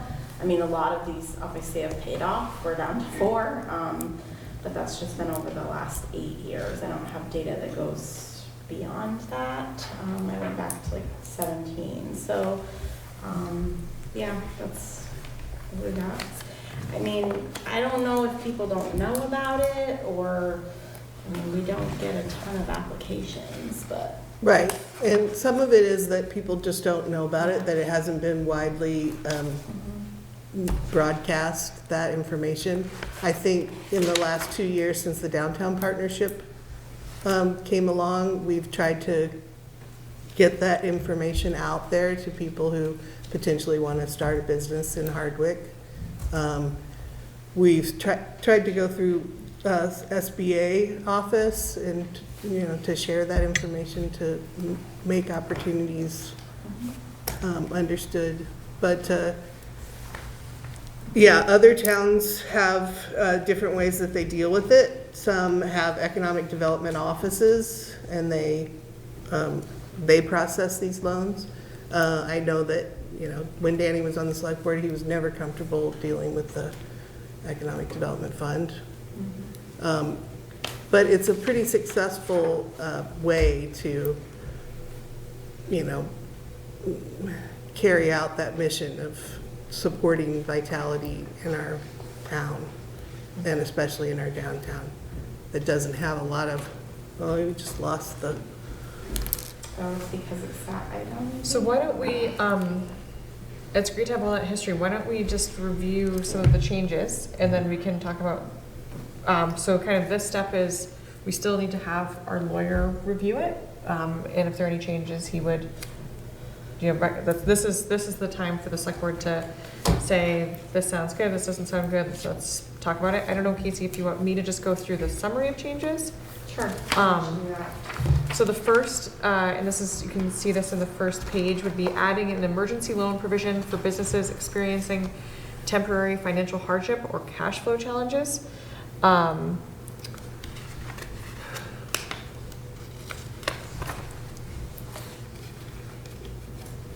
Thoughts about that one? Oh, we're gonna talk each one. We don't have to. I'll just keep going. I read No, through. I think we should just go I'll go over through. them, and then if there's Great. ones that you don't like or want to expand on, like, Great. I feel like just listing them right now, kind Yep. of the draft changes. Allowing housing development projects, including workforce housing, when tied to economic development objectives. Permitting the town of Hardwick to apply for revolving loan fund assistance for economic development initiatives when the fund balance exceeds $100,000. Establishing criteria for small unsecured loans of $5,000 or less, including minimum creditworthiness standards. Clarifying that startup businesses must provide a business plan, while existing businesses may provide other supporting documentation appropriate to the request. Revising loan term language to allow longer amortization periods for larger or more complex projects when necessary or for feasibility. Updating the interest rate provision to set rates at 1% above the town's money market account rate with a minimum interest rate floor of 3%. Adding clarification regarding residential construction eligibility and emphasizing that loans are intended for business or economic development purposes rather than personal residential financing. Making general formatting, clarification, and administrative updates throughout the policy. So like, it was, that Sherry pointed out, it said designated village center, designated downtown, so where others had village center, it was changed to downtown.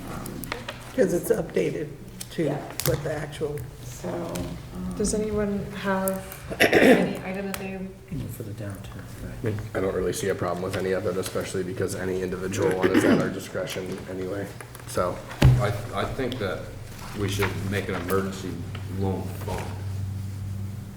like, separate from the Yes, development? and because it's such a high risk with a low reward at 4%, figure out a different interest, and we could maybe start that fund with, apparently the Yellow Barn owes us 200 grand. We could get that money and start that fund there. yeah. I just think don't because think we're gonna get having the emergency, all whatever the situation is, it's such a high risk loan We're that we probably- should have a reward on that. So You know what I wait, mean? So just I don't know so, if just I'm so, wording it right, just so, Yeah, I hear I what think you're I'm gonna put your foot down there. I think you're saying if you had a separate emergency loan fund, you could have, because it's a higher risk, you could have a higher interest rate for it, so there's a higher. Right, instead of that there's a higher 1% payback. over the money. you could market. also put a stipulation in this economic development policy that if it's Yeah. an emergency loan provision, it could be at a rate of prime, whatever, 6%, 7%. Right, whatever the going is at the bank, or whatever, I don't Yeah, know. yeah. The only thing I'll say about that is the appeal to this fund has been the fact that we're not a bank.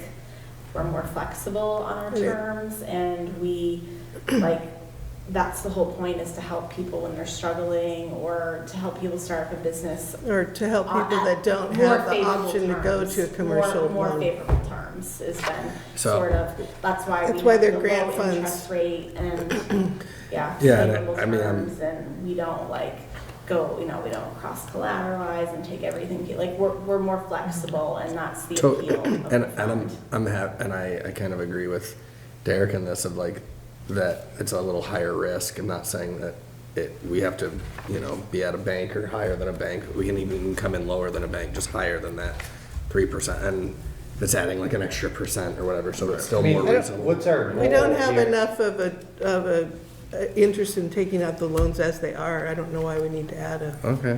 What's our goal with the fund?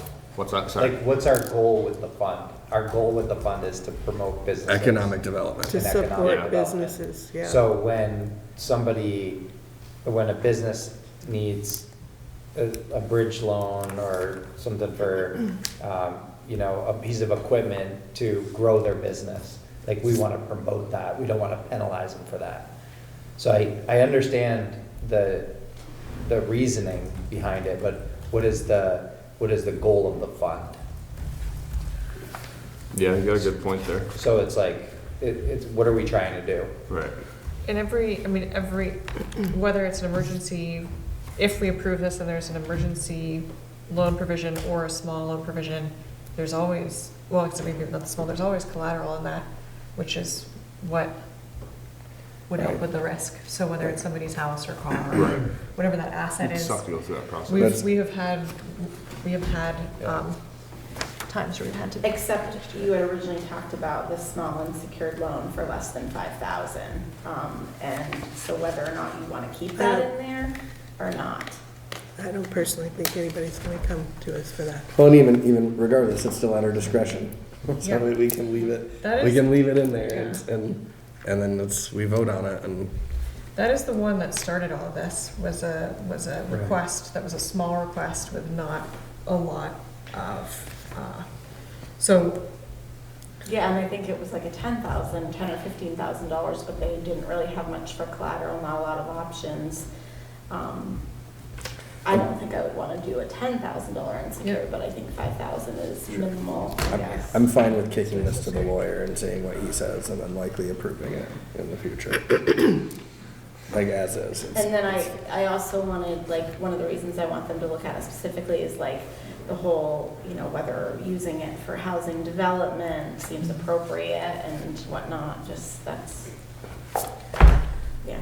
Well, the other benefit of diversifying it a little bit is that it all supports job retention and economic development in Hardwick, and the more it's used, the more money we actually do make on it over time. Right. So that's, it's like if we only have 4 people developing interest on it, it's Self-sustaining. not, yeah.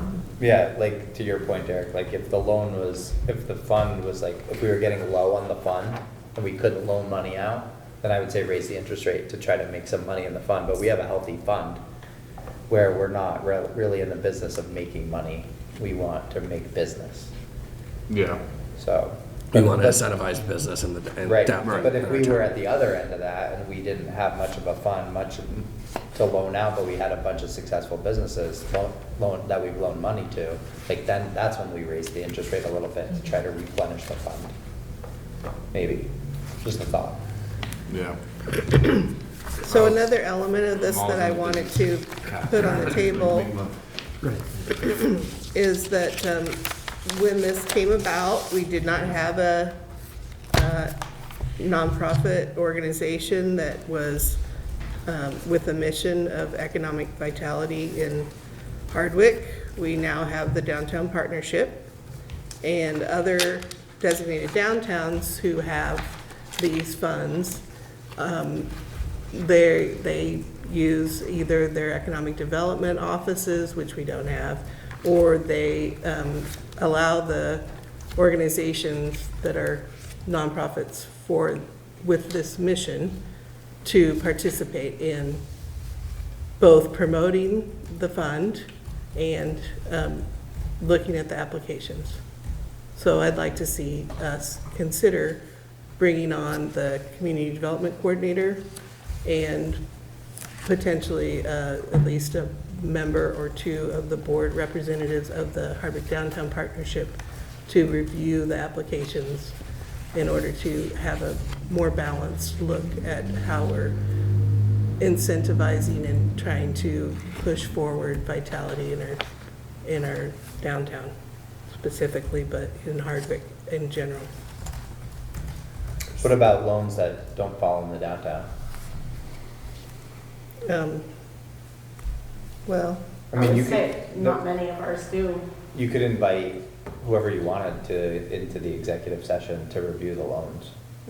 So, Yeah, I mean, they're always, I guess, welcome to give their input about those, but, yeah, I wouldn't give them a vote. Well, I'd like to take a little bit longer look at it and include the downtown partnership so that we can do some research and see how other towns do it. Okay. So, Does I'll work on the developing downtown partnership doesn't do loans, right? no. I thought Heidi said, maybe she was talking about this loan, when the first time I This met is her. what she's Okay, talking that's about. what she was talking about, okay. Yeah. Okay. Okay, so it sounds like the board generally agrees with the recommendations, and the next step is to send them to the town attorney to review, and then we'll get a chance to review it again before putting it into place. Yes, but what was Sherry just? what Sherry was wondering about, not so much, correct me if I'm wrong, Sherry, not so much the policy itself, but more about the process of reviewing applications. Which that would need to be addressed. Right, because it's in the, it's in the page 3, Article 5, Section B. No, I'm reading from it. It says that the town staff is gonna review and then, we're voting. Right. we that's fine with me, we but prepare sure, it, yeah. you review it. Right, And we vote on it. I understand. And So I what want the Sherry- downtown what partnership Sherry is- included. What It'd Sherry be is item asking about is something C. additional. It would be item C. Yeah, I mean, because Right. C is really just where I. Right, yes, and then the board responsible for approval and, What I said is I'm happy to kind of hear consideration or input from the downtown partnership, but Yes. the vote I think the vote stays with us. Yeah, I I agree. heard that and I don't disagree. I'm just saying, right after you said that, Sherry proposed something a little different and we didn't really speak to that at all. Well, she just said. We can ignore Sherry, but that doesn't seem like a very good. Well, she said she wanted them to be, don't wanted to have like more that. discussion around it. I said, I mean, okay. or you could just, I thought she asked for time to do Look something. into it. more. And Okay. if, right, so I don't think we want to send it to the lawyer yet if we're giving Sherry time to look into it with the downtown partnership. Is that what you're asking for? Making Sherry? a proposal for adding, additional. So you're making, There's gonna be a change to this document if so I, you're making a proposal that downtown partnership participates in the authoritative in a voting, different right? way, yeah. It is included in that. And she'd like time to come up with the. So in making the decision, Well, that's what I think what she's saying. I'm not as an I'm advisory judging role. for it. like, As an advisory role, Yeah. and also the community development coordinator. Which would, then They change. can already be invited to an executive session. I guess I just don't entirely understand what that means, Sherry. Is Like, that they like can be one- included Is in that that. like one representative of the downtown partnership, or the whole downtown partnership reviews applications? I haven't been able to talk with the other designated downtowns. Heidi's been working on that. I don't have all that information Okay. just yet. Okay. so the HDP, like 1 or 2 members in the CDC have some advisory capacity in Sure. that. Is that what you're, Yeah. like, I just want to make sure I get the right language. I mean, I think that they can do that. They can be in an advisory position and come when someone's requesting that, or they can talk to the town office and, again, have a meeting around that. But I think when it comes to, when we're deciding on whether, the town's policy and whether we go forward with an economic development loan, I think that stays with the select board. That's my opinion. I agree.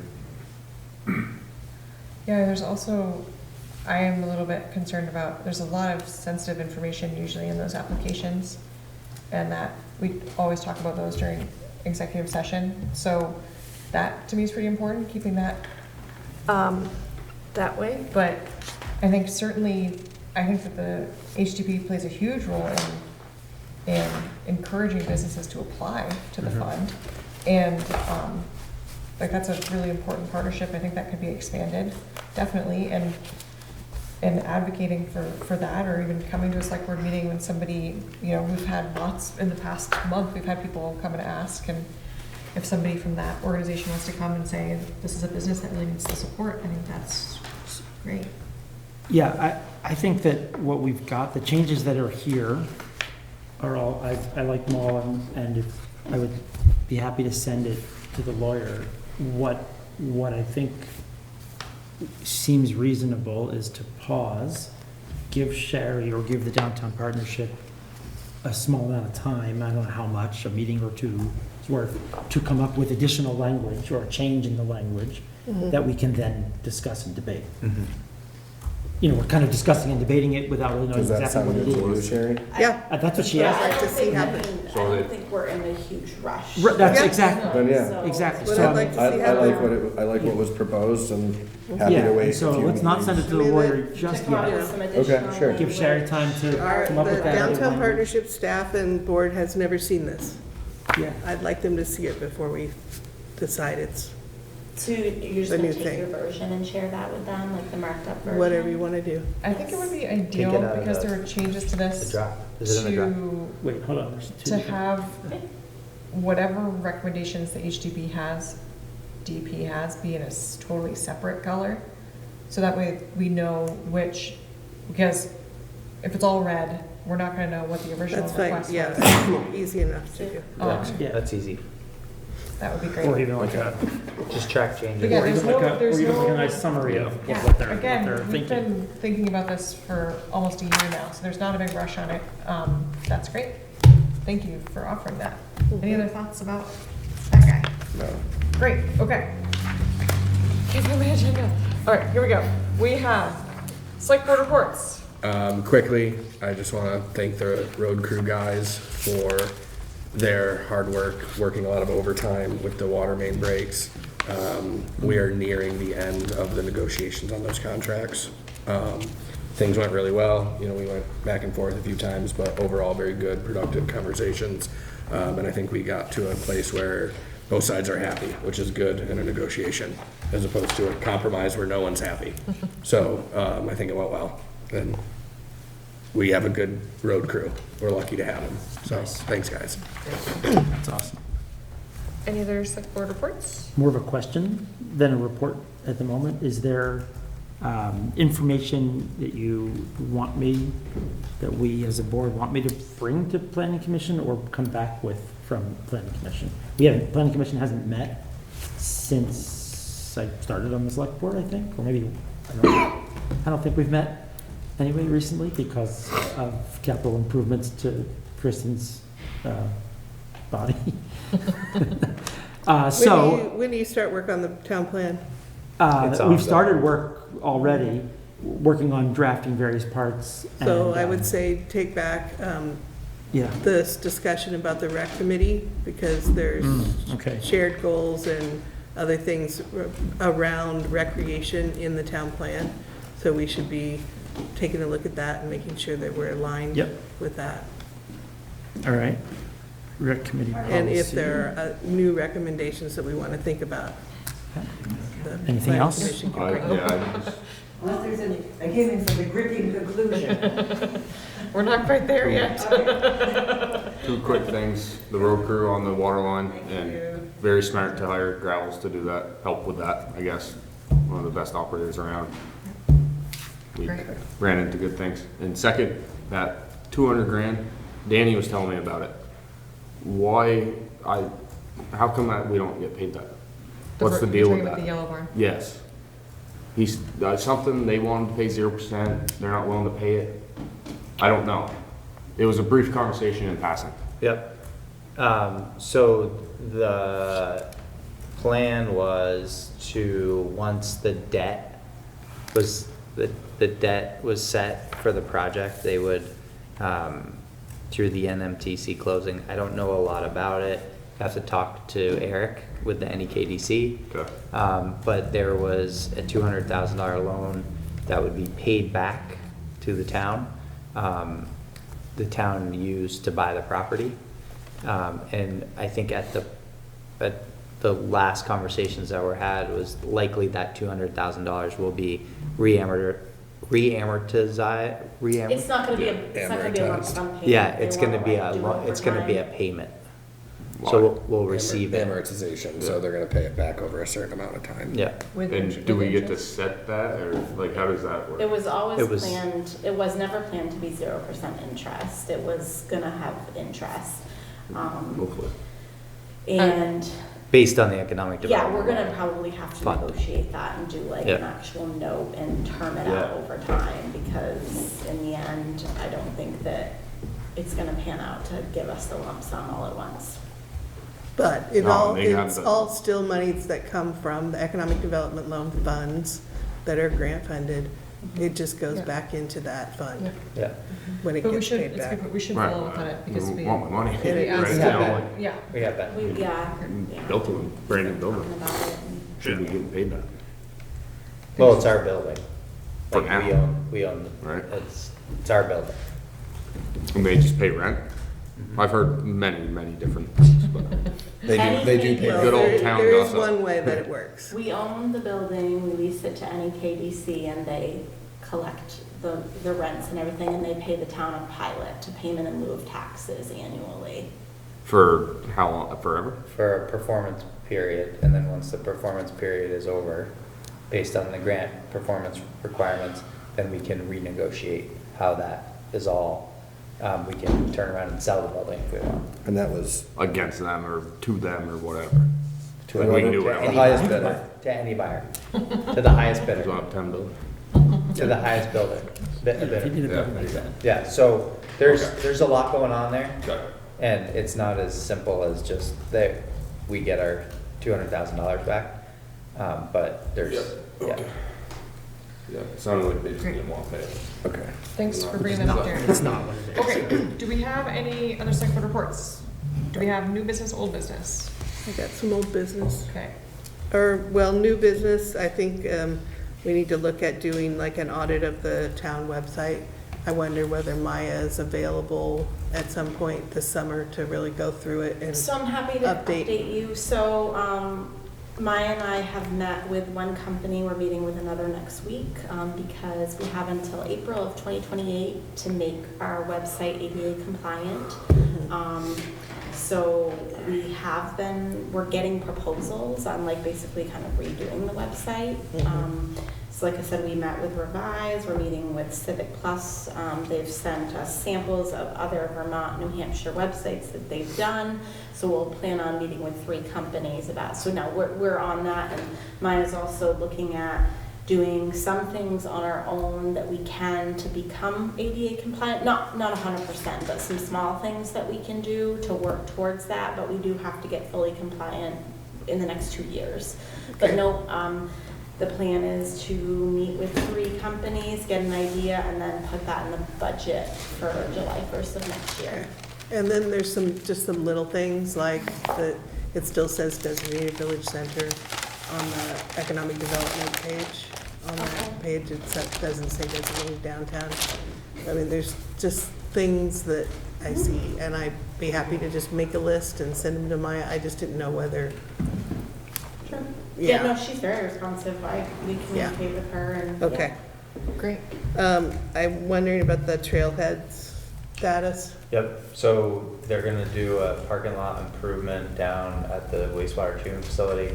Once that's done, I think their plan is to move up to the trailhead and do the train depot restoration. Who's The trailhead.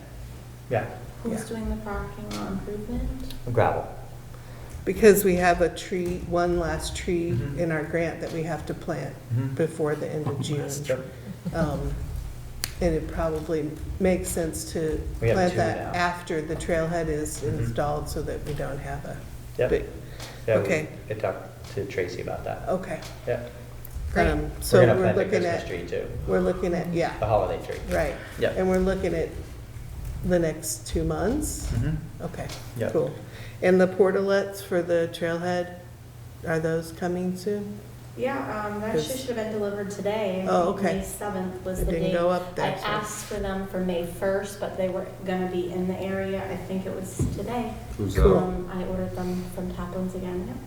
Great, It's the handicapped one, so yeah, that should great, be there. because the people are This on week, if on it's the trail. not, but I think it was today. Any other new or old business? Nope. No? Great. Motion to adjourn the movie, would we, No, motion to, no, no, move- motion move to to go move to executive session. So moved. So moved. Second. Sorry. I wasn't looking at you. No, I don't, you weren't looking at me though. What was the flavor of going into Well, so executive? can you session? specify, because there's actually two Yes. executive sessions, Oh. so can you be specific, please? I think I heard Tim move to go into the first one. Executive for personnel matter, and what was the second? Real estate. When you For- guys do it separate, if you do it Okay. separate, you'll have to come out and then go back in for the. Okay, next that's one. fine. So for a personnel For matter, to personnel include the matter. town manager to start. And Are we doing that here? No, we have to go downstairs. Yeah, we can go downstairs. second. Thank you very much.